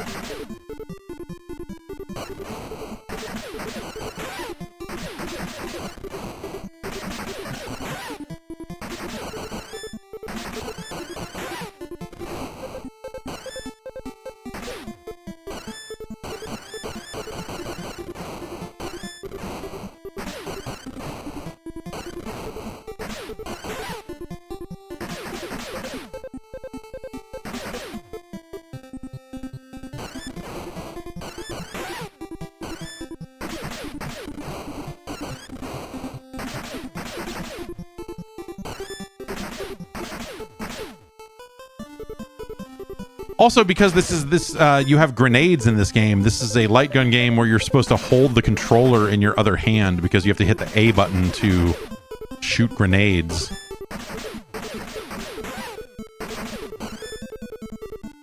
Which is also weird. Yeah, manageable, but you know.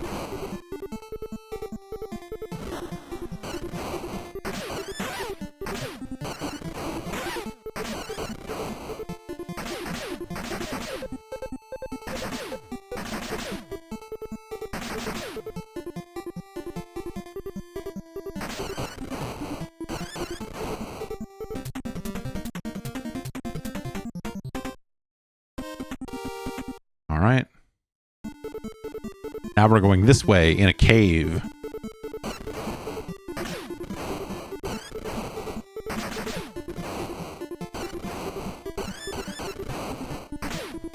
It's just like randomly, just like you shoot a guy and like, oh, and he's a robot now. Some guys just die in a couple hits. Some guys in a couple hits, you shoot all of their skin off and they turn into a robot.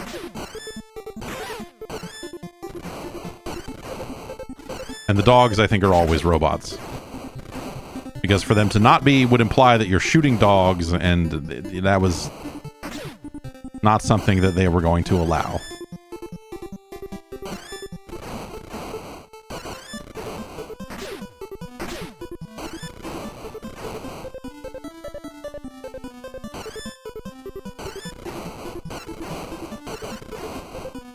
This is unpleasant to play with the way it flickers. I'm finding it disorienting.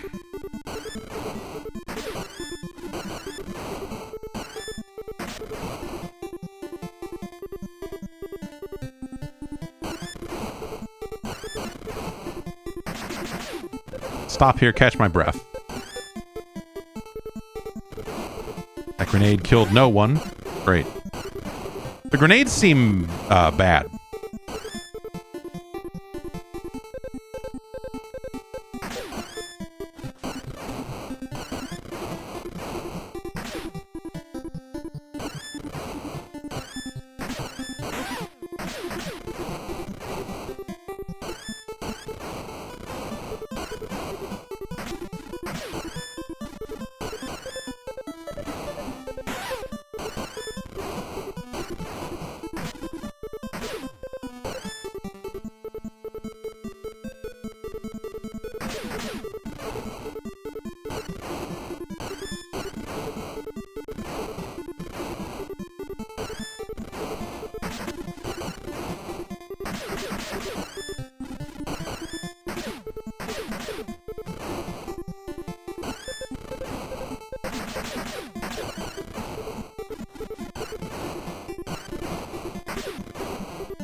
Okay.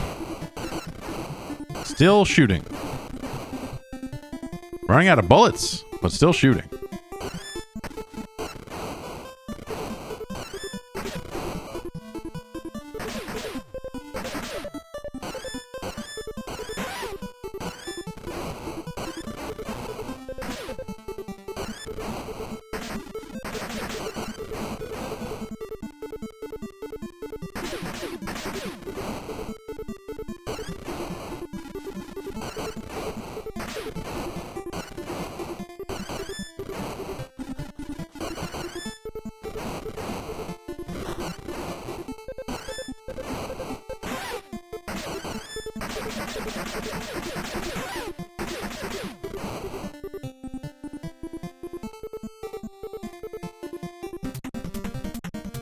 We did it.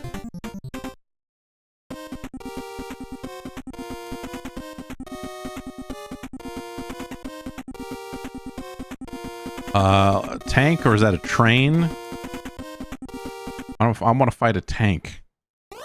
Oh. I'm just fighting a tank.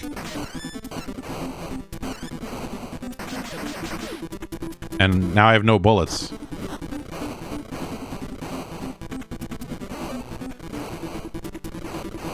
Okay.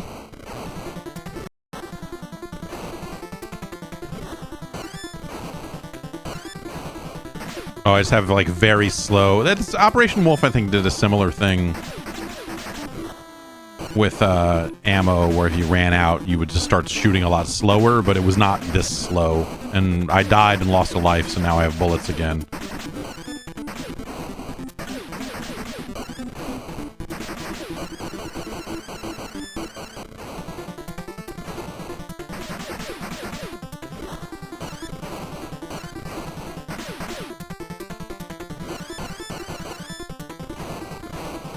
When the circles are big, I can shoot them. But only when they're big.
That was very underwhelming.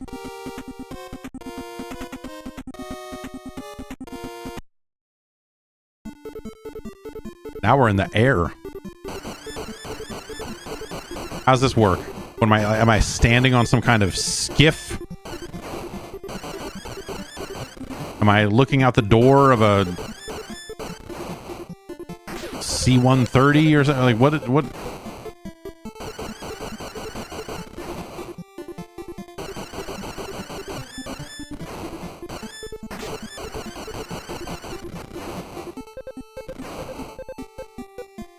Let me shoot a grenade at this jet.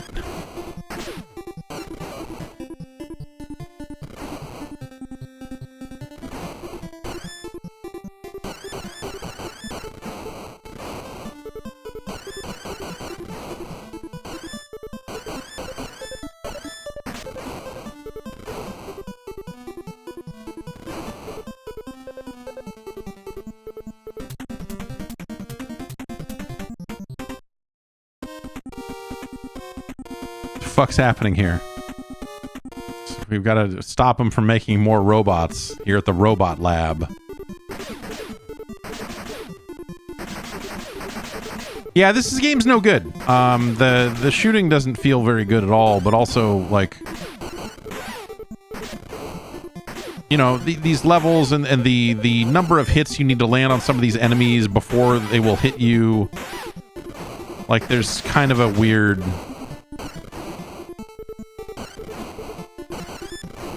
not quite forced damage, but...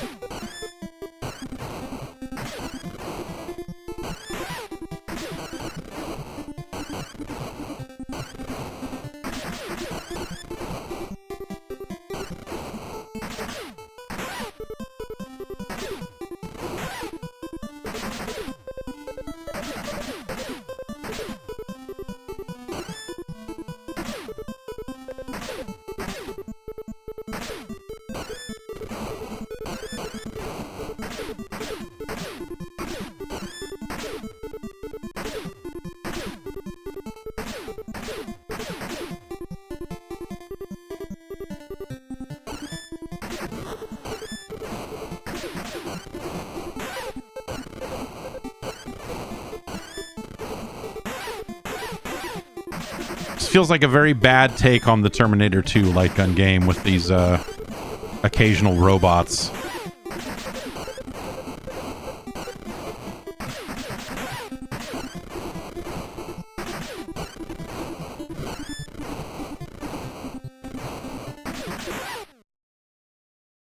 No!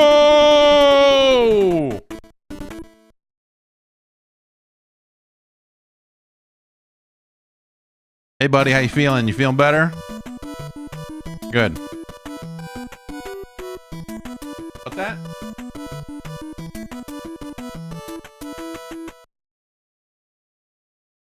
Think they heard? I don't know. I don't know, bud. The game also can be played with a controller, which seems like it would be a worse way to play the game.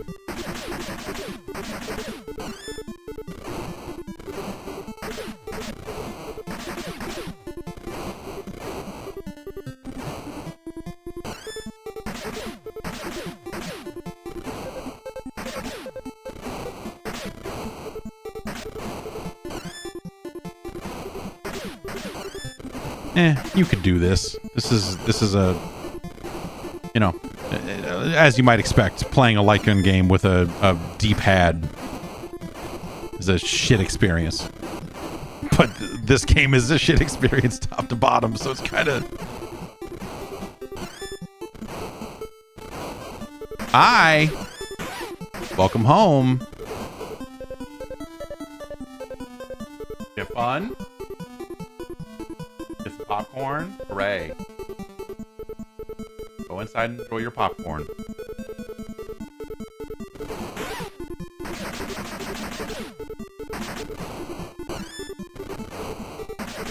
Yeah, this is...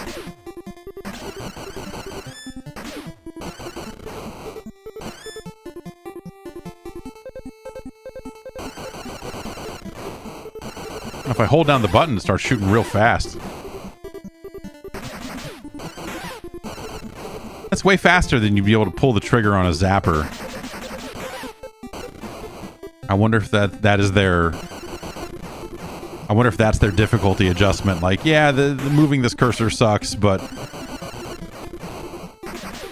when you get there, you can hold down the button and really lay into it. Like, can I kill this thing before it takes off? Probably not.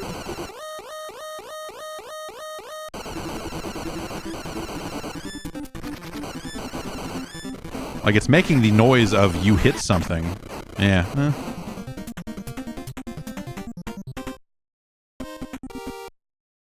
You still have to, like, shoot the target on the screen to start the next level, even though you have a controller.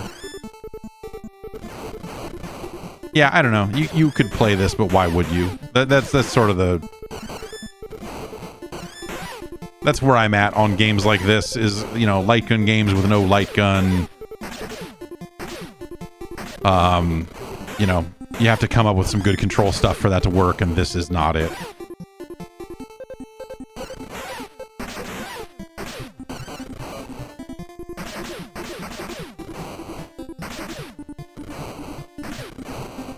Like the gimmick of the light gun is shallow and usually not great anyway, but at least it's a gimmick.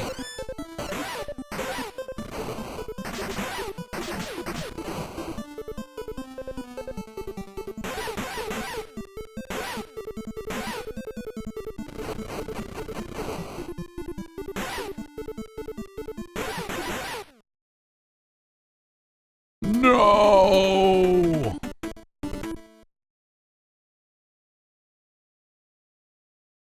It's a great... This is the best part of this whole game right here.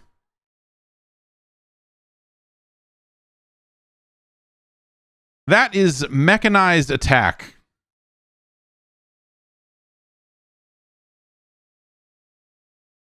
It's not very good. It's not very good.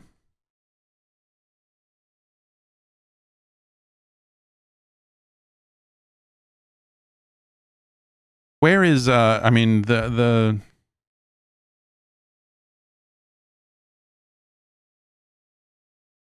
where's Gotcha? Where's Gotcha the Sport? Because Gotcha the Sport is a better game. And the reasons are because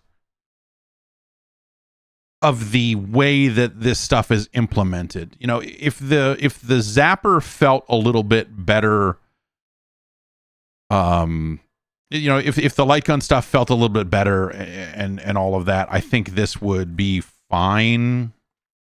But it being flickerier than of the other light gun games, it really gets in the way. The way things kind of roll back a little bit when you pull the trigger is just kind of funky. It just feels like a poor implementation of the light gun stuff. Playing it with a controller is something you could do, but again, that's some real fucking thin soup at that point. So like all of that is to say Mechanized Attack might have more variety than Gotcha the Sport does. I think Gotcha the Sport is really, you know, thin across the board, but the execution on it is better. And so that's the real problem here. You know, this is I would even take To the Earth over this, and To the Earth is a terrible gun game. But it's, you know, this is definitely the range. It is better than the Blues Brothers. It is better than Donkey Kong Jr. Math. It is better than Power Punch 2.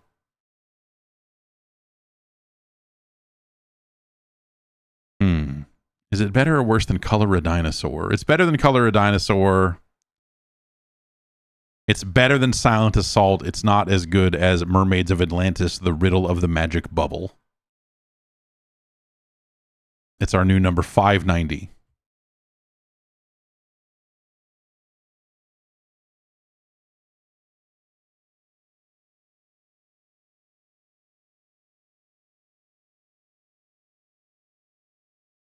Oof.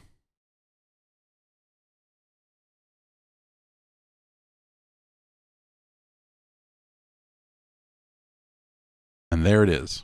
All right. What do we got up next here? Graz wanted to see this one. We need to get the other stuff back up.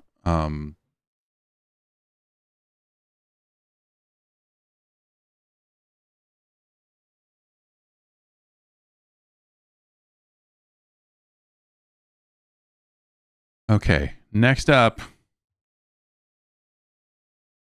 a game that Capcom felt so strongly about that they put their name in the game in some territories. Wait, where is this? Oh.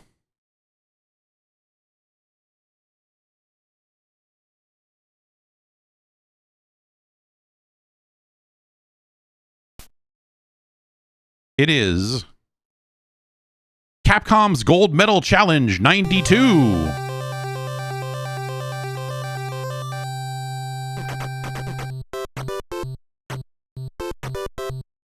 Capcom, not really known for their sports games, though they would have a few here and there. Here's their foray into Olympic Games, which I've never seen before.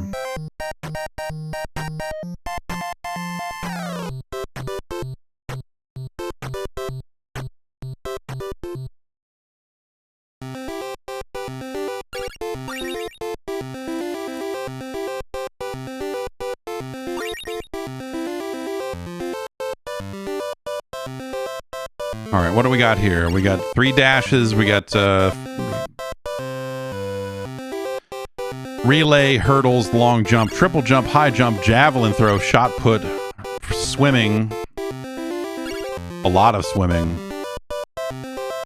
weightlifting, and a vaulting horse. This is a lot of events. I mean, you know, like some of them are, you know, like having 3 different dashes is maybe not the most exciting thing in the world, but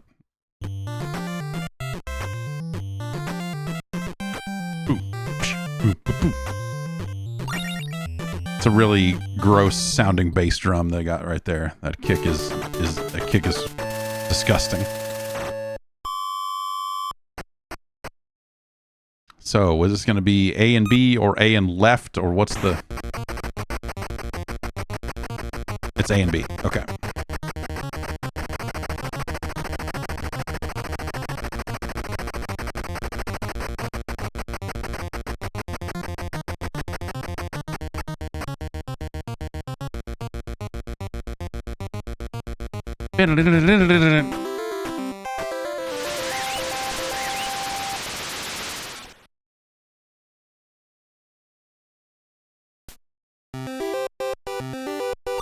All right, let's try that now that I know that it is mashing both A and B. Can I go off early? Can I foul in this? I mean, how much track and field did they rip off here?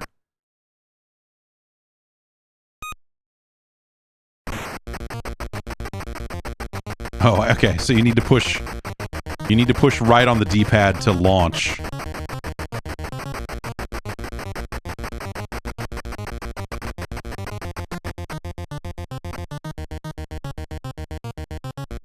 You know, like well animated, nice player heads. Like, you know, this is these little animations here again, like extremely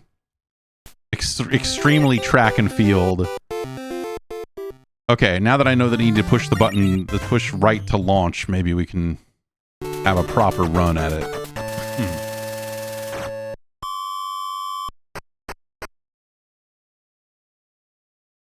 Because it's like, you see my speed meter going up here before I've even launched.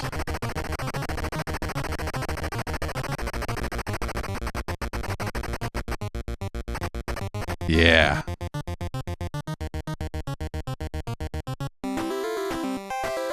So this was called Barcelona 92 in Japan.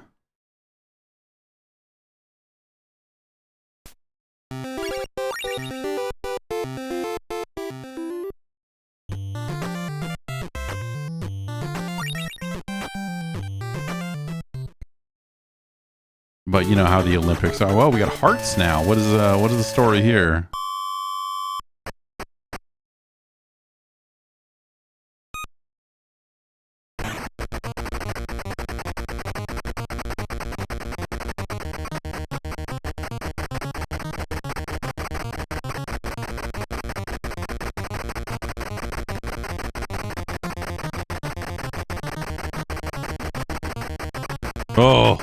Oh.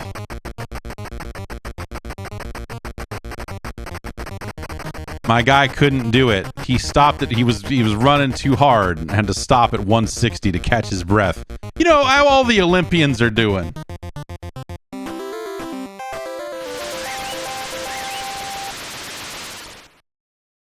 So I guess that prevents you from like I wonder actually specifically if that's something they did to stop people from using turbo controllers.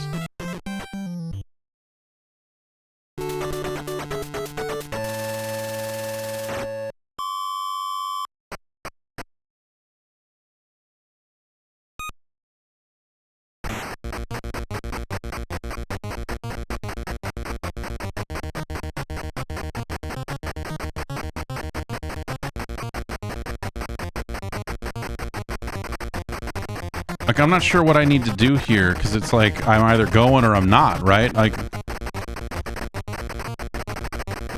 okay, if I slow up a little bit, he does start to regain hearts, but I guess, so I guess, like, that's the thing, is you kind of need to ride the stamina meter a little bit.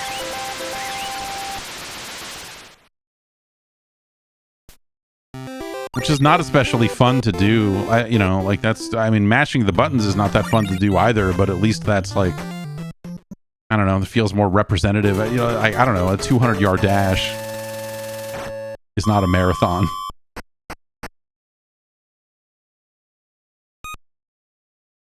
Oops. Okay, so you can foul. Got too jumpy.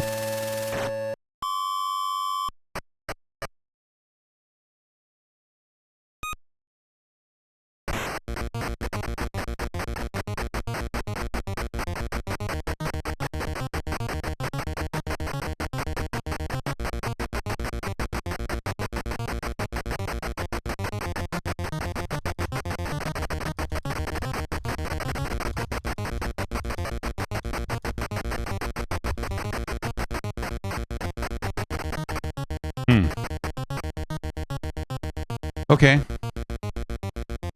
I don't like that. I don't like that very much. The stamina mechanic, I think you should save it for longer events. Gonna assume this is just more of the same.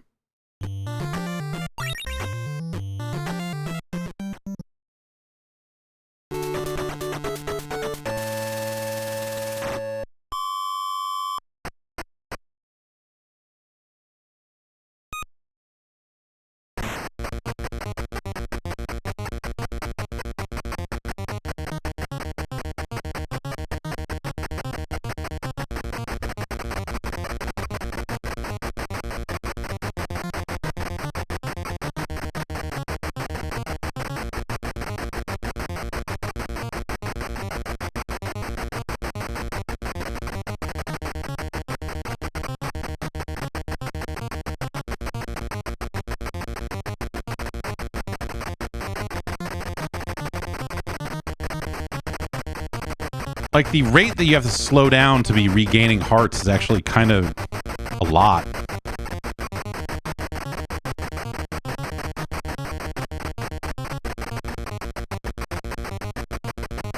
And so I guess, you know, that prevents you from, like, you know, having these longer runs, you know, like, you would not want to mash the button for 45 seconds. Like, that's not fun either. So I guess, like, having the management of stamina in there is something. But that's not fun. That's still not fun. So is a 100-meter relay going to be, or maybe there's handoff mechanics on the relay part of it, but oh, look at these little guys. What are we doing now? Why are we so tiny? What are the tiny men doing here?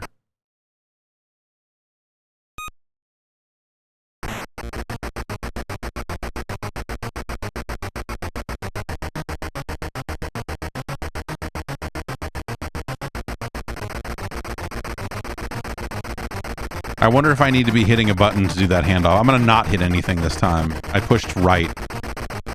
No. Okay, so I just... In this one, you just mashed the button for 400. Like, this is stupid.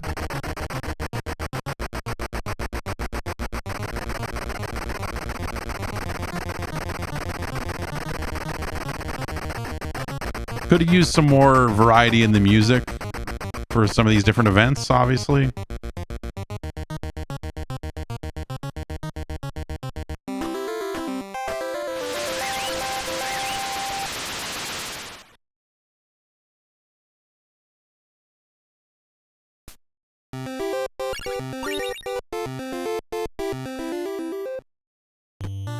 What do we think the hurdle button is going to be? Up?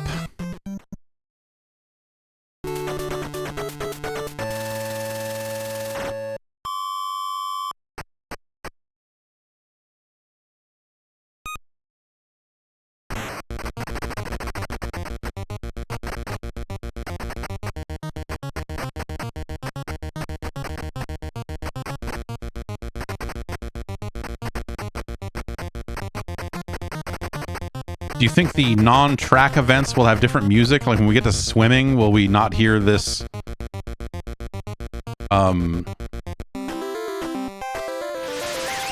low-rent version of the Doom music? I mean, don't get me wrong, I'm a fan.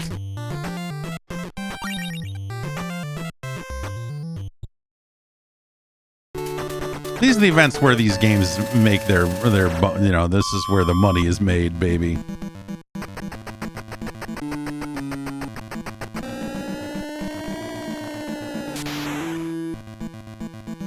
All right, different music at least.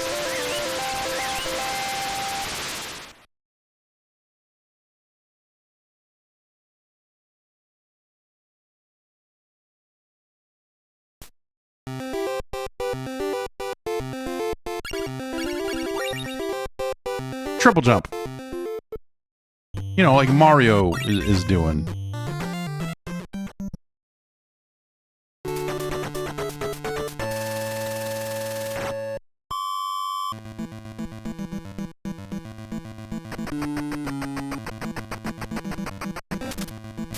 Oh, it wants me to angle even on the first jump.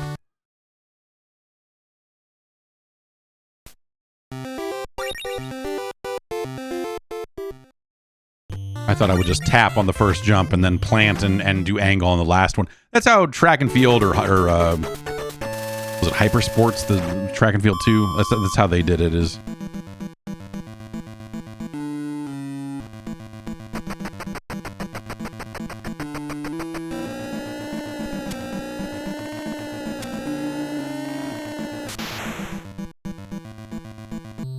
I didn't even get to the pit, man.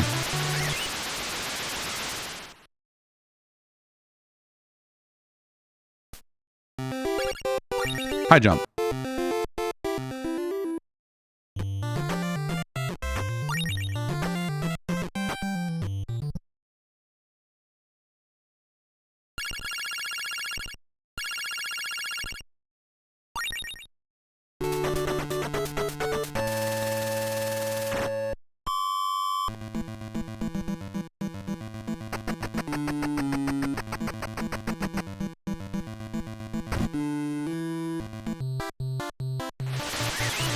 Yeah. Yeah. That's getting it done.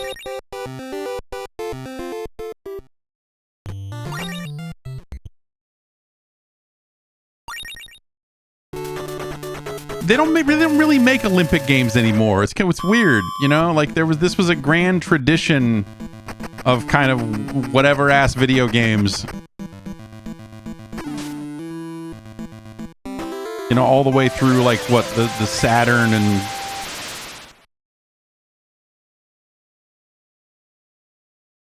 not that they were not even the licensed ones. I mean, just like, you know, doing like track and field, you know, the way that Konami did back then.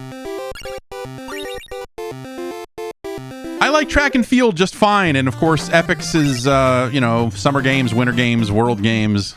Like those were fun games also, but I think as graphics improved and as mechanics became more complicated and whatever else, like, you know, the like mash button to run fast, like sort of. Oh, that was not as clear as I thought it should be. Yeah, is Decathlete the last good one of those? I'm not a big. I don't even think I'm a big Decathlete fan, if we're being honest.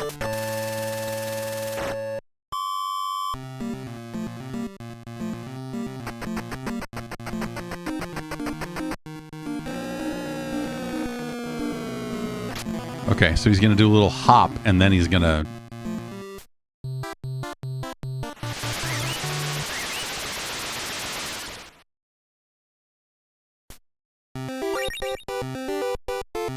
And then the Olympics just became the realm of Mario and Sonic, I suppose, and...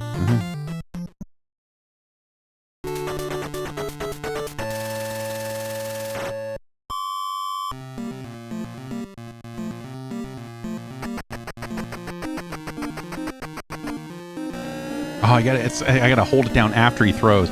I thought he was gonna like that it's gonna go up and then he's gonna release, and so when he releases, I release, and we all are just releasing all over the place, and that's not how you do it. I need to hold on for as long as I can and release when the time is right.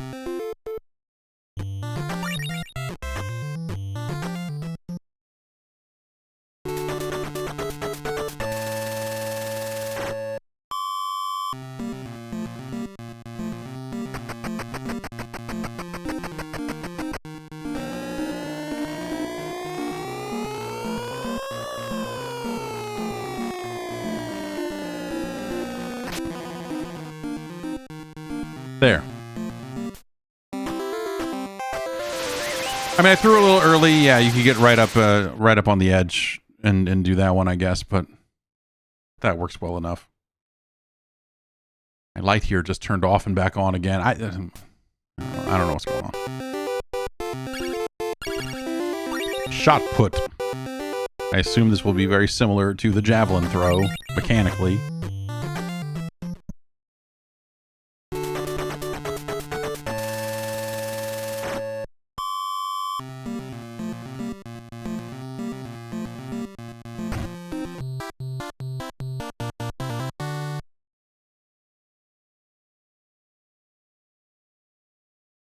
Good.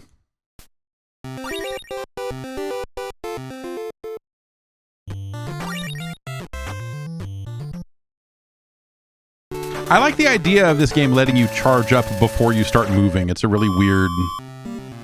You know, I can sit here and do the... Okay, so if I just push up on the D-pad, he just stumbles over and falls. Maybe I need to push right.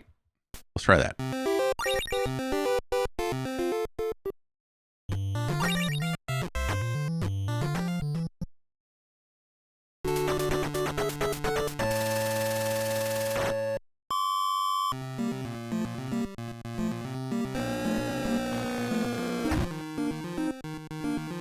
So I wonder if it's right to start him moving and then up to do the throw. So I need to push right to start him and then up when it's time to throw. I think that's probably what this is.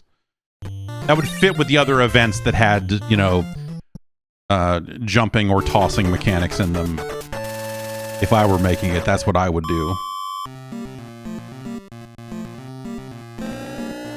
Yeah.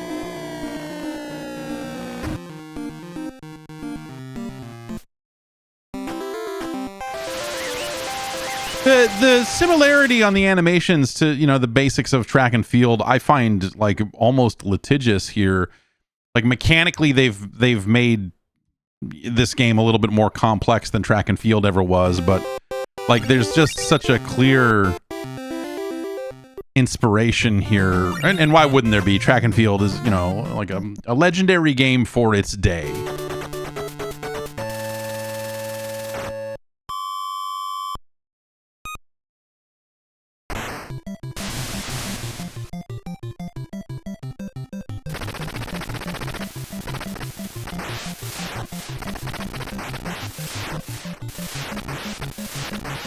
Okay, so this is more rhythm, a turbo controller.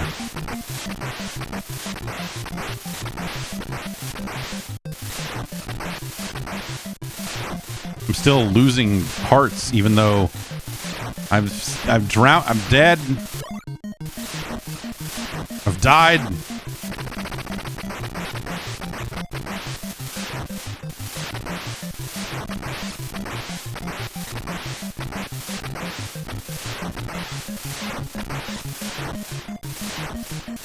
I don't know how to get hearts back. Looks like she's doing it. The top player is breathing, which might help. But I don't know how to breathe.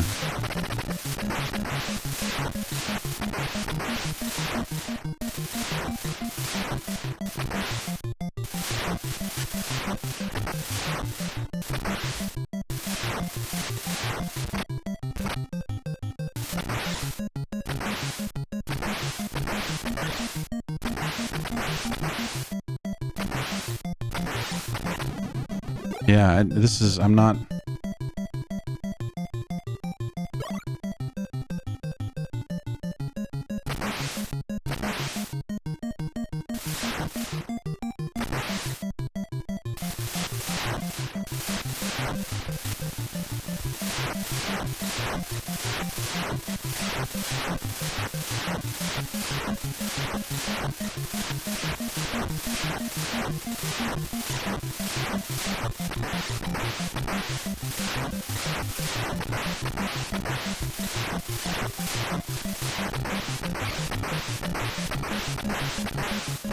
So if you hold to the right while you are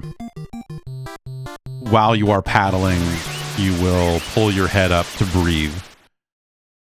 If you don't, you won't. So it's a matter of like doing breathing strokes where you're taking a breath versus strokes where you are not just going for it.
I feel like I get the basics here, but there's a rhythm to it that I'm not.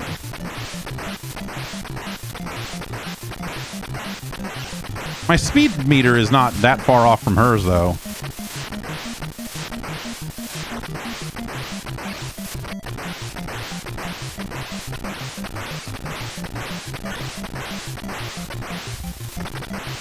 Okay, if I try to mash out all my breaths, it stops all your momentum, so that's not the way to do it either.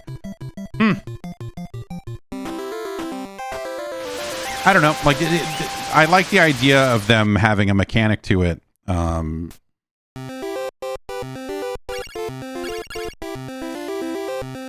doesn't mean I want to do any more of this.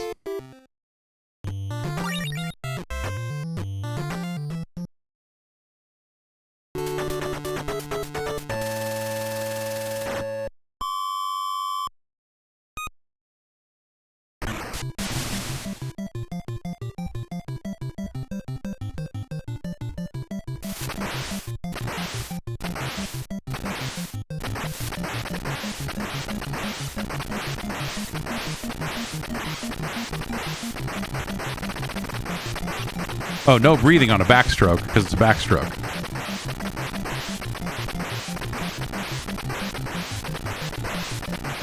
But again, there is a rhythm to it. I can't just mash it out the way you would with the running.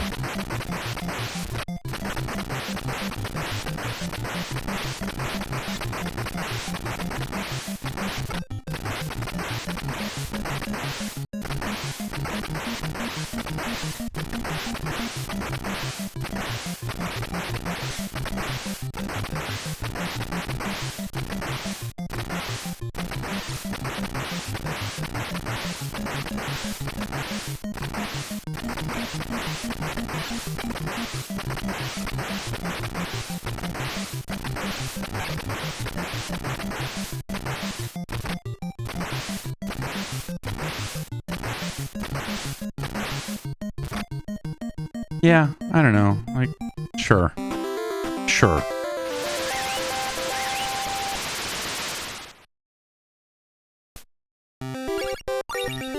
Meter butterfly.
I mean, at least they found a way to make the swimming mechanically different from the running.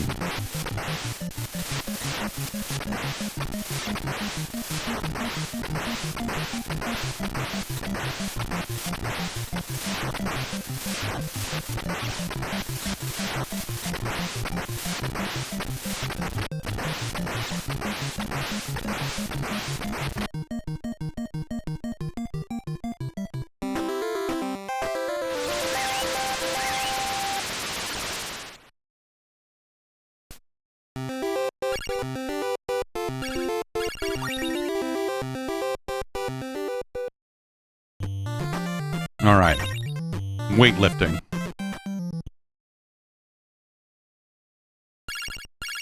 Let's start at 160.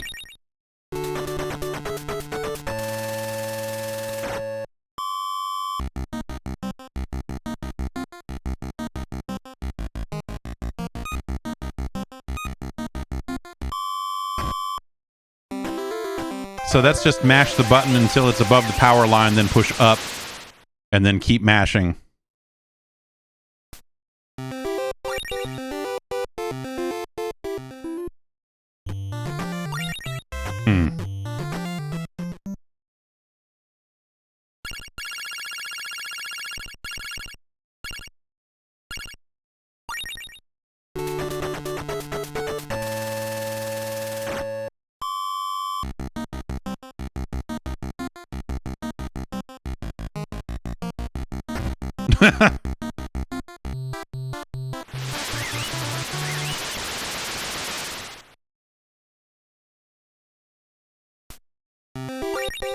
Well, like, this is, I don't know, like, that's faster than the turbo controller can mash, so maybe I could set the duty cycle on the turbo to be different or something, but, like, how am I supposed to do one better than the world record?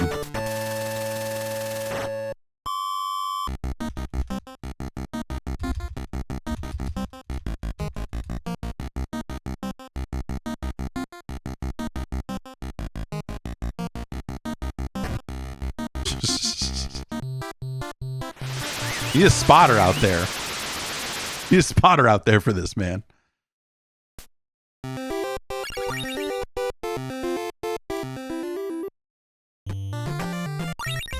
Vaulting horse.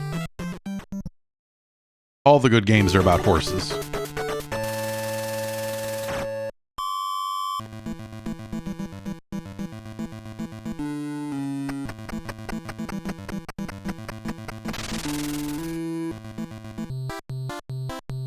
Oh.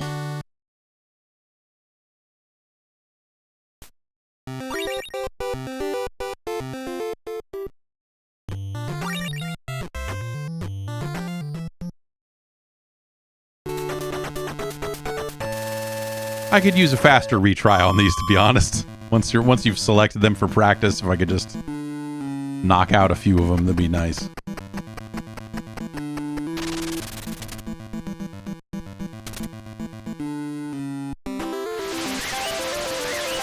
Okay, so a couple of taps on the D-pad, you know, to act as your kind of extra button there. Sure.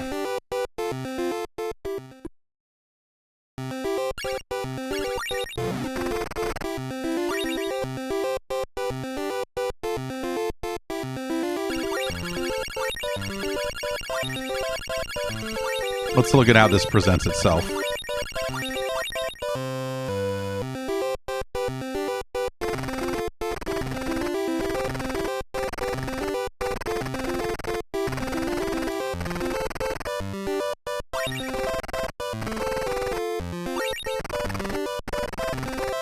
No, I get it.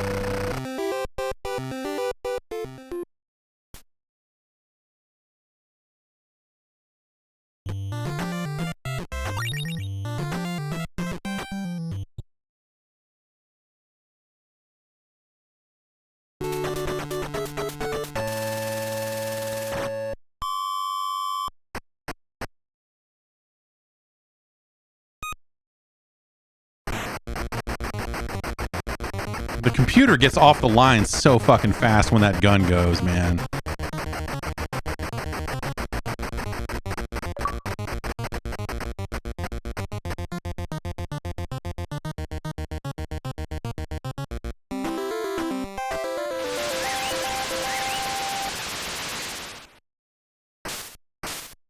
There's almost kind of a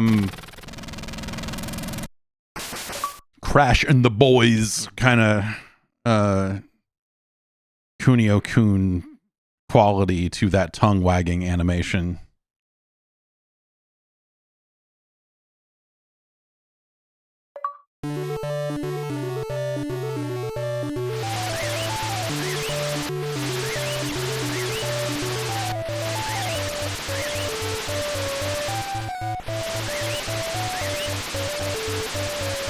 All right, so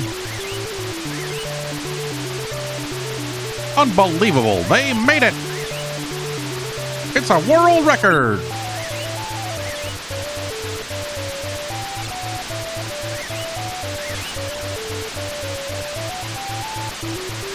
This announcer's fucking going nuts, chanting China, except chanting CHN.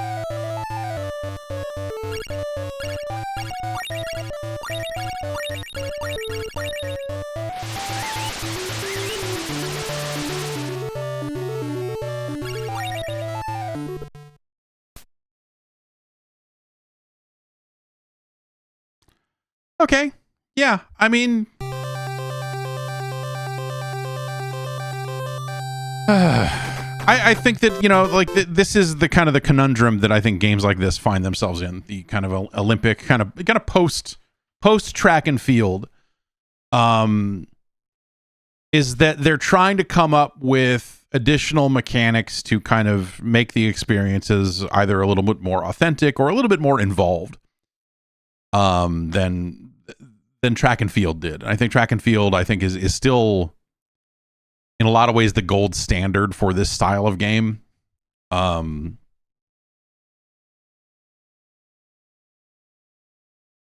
Which is to say that I think that the things that they're adding here don't necessarily make the experience dramatically better. You know, you can kind of have a departure from it, and just by virtue of control differences and stuff, some of the computer, you know, your summer games, your winter games and stuff for computers manage to do that just because it's more of you're jerking the stick back and forth as opposed to mashing on two buttons.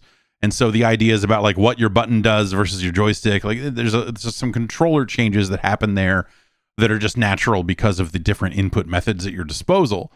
Here they just really go for the track and field style 3-button thing. You know, it's really just your D-pad acts like a button. I was pushing to the right out of like, just like, oh, well, he's running to the right, but you can push any direction on that D-pad. It's really just acting as a third button, the same way you had a third button in track and field. And so it really feels like this game really feels like they sat down and said, man, Konami made those 2 track and field games and they were really good. And they didn't make any more. I don't know why, but they didn't really do any more of those. We should do one. The Olympics are coming up. Why don't we make a game like that? Or rather, you know, oh, hey, the Olympics are coming up and we've decided we're going to make one of these games. What do you think we would do? And they go, I don't know, man. Let's just make a track and field game. Yeah, okay, cool. A lot of the animations feel like they're just kind of, you know, very inspired by Konami's game. Mechanically very similar with a couple of changes that are just like core to it of like, oh, you have to push the button to launch. Like normally in track and field, it was like you had to wait for the gun to go off before you could start mashing the buttons. Whereas here you can start mashing the buttons immediately. You just have to push the other button to launch, which is kind of a weird change. And also you would not do that. That's unholy to do to a person Hey, mash the button for a lot longer than the race itself, because you can pre-charge your run a little bit, I think is a shitty thing to do. In these modern times where we can use a turbo controller, hey, who cares? But it is sort of a weird choice to make. I think World Games does weightlifting a lot better, like mechanically, but it's kind of they made a lot of different choices about the sort of inputs they would allow. The swimming, like mechanically, I would say they have made a thing that is a little bit more involved and interesting than a lot of the typical races in the games like this, but I don't think it's necessarily fun to engage with. Same with the longer running events, having to kind of stop and manage stamina, not super fun, but I guess you got to give it to them for trying to make it more than just, hey, mash these buttons, because that had been done before multiple times, and in really to great effect, I think, for their time. And so Capcom is kind of stuck in sort of a no-win situation here, I think, right? Where they've got to find ways to make these events more involved, but not too much more involved. They're not evolving it past the point of mashing buttons. They're still very much rooted in that grand tradition of mash buttons to run fast. And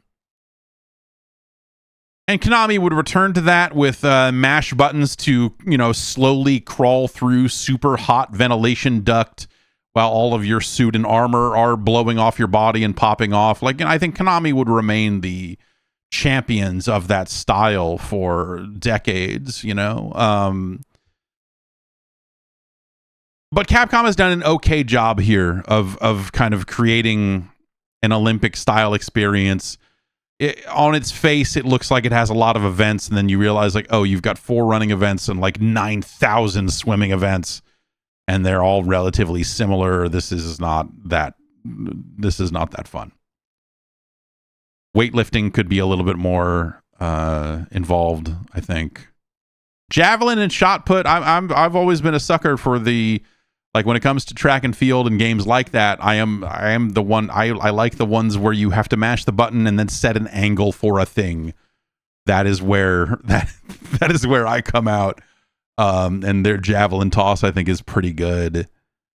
But it's just, I don't know, it's very hard to get excited about, because this game was done, I would say, slightly better a lot of years before that. And that's sort of hard to forget, and track and field too on here also, they innovated because track and field had all those events down pat. They just didn't go here's more running events for track and field too. They're I don't know, you shoot guns in this one, because you do that in the Olympics, right? Yeah, you do, I guess. And so they came up with different events to choose, and I think that's a decent route to go as well, which is to say, I think Capcom's Gold Medal Challenge 92 is worse than track and field, despite being, slightly more complicated. But again, it's not a terrible game. It's just, it's no golf.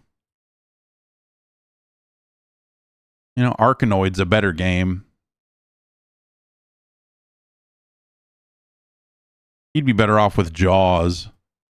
One might go for Solstice, the quest for the staff of Deimos, over Capcom's Gold Medal Challenge 92.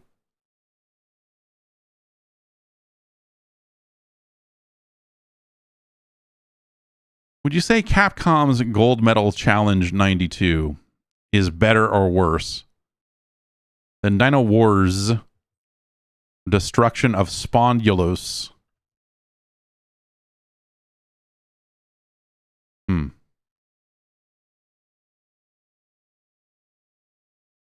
I think this is a little. This is no Dino Wars,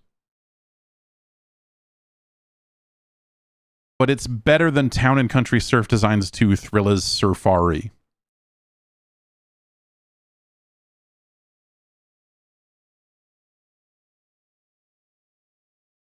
It's better than Popeye?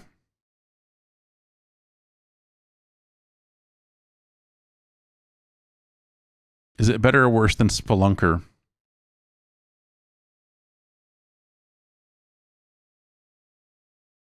Spelunker has better music. The jumping in Spelunker is far more treacherous.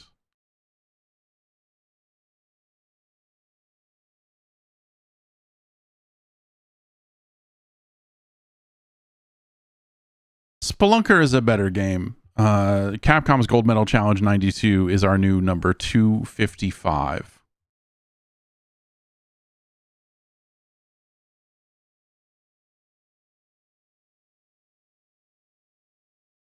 Which is, you know, yeah. I think it's very easy to make a bad one of these. And, you know, I think in the years that would follow, as we started to get into controllers that had more buttons on them, you know, I think that's, you know, like the simplicity of these games is a big reason for their success, I believe. And so when you get to, that's why I say even something like Decathlete, there's just an increase in complexity that I don't think behooves the game. I don't think it makes the events more fun to engage with or more exciting or anything like that. If anything, you start to move further and further away from Konami's ideal with track and field. You can simulate a lot of things with mashing buttons. You know, mashing buttons is a really versatile. It's looked down upon. You know, mashing buttons. I think it's really been through the ringer over the decades. But mashing buttons quickly to accomplish a task. There's a lot of stuff. You got to pull a rusty lever. Mash those fucking buttons, man. Is the door stuck? Mash those buttons. Do you need to run fast? Mash those buttons. Can literally do anything.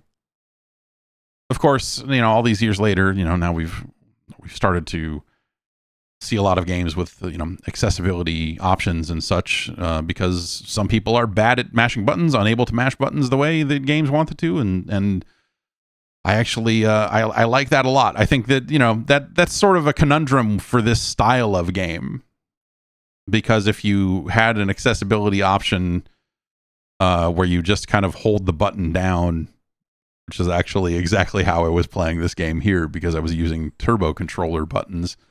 You know, that's a much more palatable way to play this sort of stuff now, which is funny. But I guess when it comes to this style of thing and track and field and whatever else,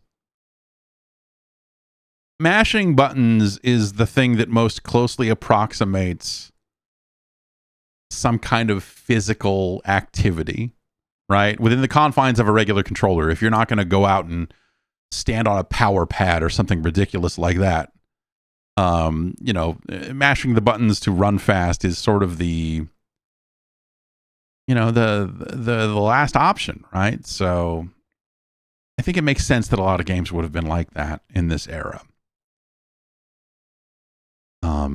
And they have limits, right? I feel like none of these games, or very few, that's probably a pretty delicate thing to dial in. And maybe they did, maybe not. Maybe it actually is very easy. But I'm thinking about it in the concept of like, how fast do you need to mash in order to win, right? You know, do you need to hit a button 16 times in 1 second to succeed? Are you even going to register that? Or is that even beyond your top allowable button pressing? You know, what's going to be the range that you're going to allow in the context of the game? Like, what is top speed? And how do you measure that? And how do you dial that in to make sure it feels right while still being something resembling skill, you know? Like, oh, you're very skillful at hitting these buttons quickly, and thus you have been rewarded richly with a gold medal. That's I've never really thought about that, but I bet that there's got to be some form of science to that, you know. And I bet, you know, we go back this far, they probably didn't view it as science and just like did it, and maybe made some adjustments, like, oh, we let some other people in the office play it and they don't want to hit the buttons that fast. So tune it down a little bit so that more people can win or whatever. I wonder. I did an interview with the track and field developers and see if that's a GDC talk, an hour-long GDC talk on how track and field, how the button mashing was dialed in and how it was ported home and dialed in differently for different controllers and whatever. I would watch that. I would happily watch that. Thank you for watching this. We've got one game left on our list that we will not get to this week. And that game is known as Casino. I'm sorry, we have two games on our list. Casino Kid 2, as well as Arch Rivals. Arch Rivals, of course, being the combat basketball game that happened before Bill Laimbeer's combat basketball. And in a lot of ways is, has a direct lineage to stuff like NBA Jam and such.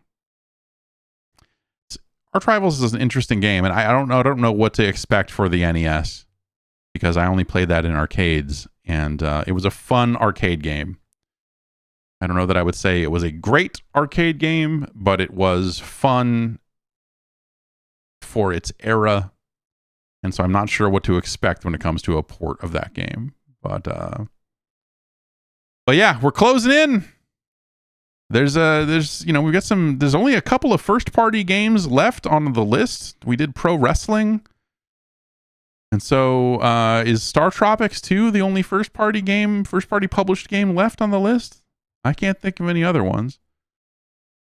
Of course, we still got the sequel to Golgo 13 and Ninja Gaiden 3, a couple of Mega Man games, DuckTales 2. But then we've also got Dragon Warrior 3 and 4 and another Ultima game, Shingen the Ruler, Genghis Khan, Goal 2, Bo Jackson Baseball. Yeah, there's a interesting list, and there's a lot of unlicensed games left too. It's there's a lot of stuff, man. There's a lot of stuff left. We'll dig into more of it. Not next Friday though, because I'm going to be out of town. I'll figure out what we're going to do, because the Game Awards are Thursday, and I'll be talking over the Game Awards on Thursday evening, and then I won't be around on Friday to stream. So maybe I'll figure out what the schedule is, because I gotta pack up a car. I gotta do all this other stuff. So I don't know. We'll figure that out. But yes, programming note for sure is that we will not be here on Friday, but we'll get this science rolling. Thanks everybody. Of course, the Patreon is over here. Patreon.com/Jeff Gerstmann. Hit it up. Check it out. And thanks everybody for your support as we kind of head into the holiday season. There's gifting on Patreon. I think you can gift memberships to people. So give people the gift of supporting the sciences over at patreon.com/Jeff Gerstmann. And I will see you next week.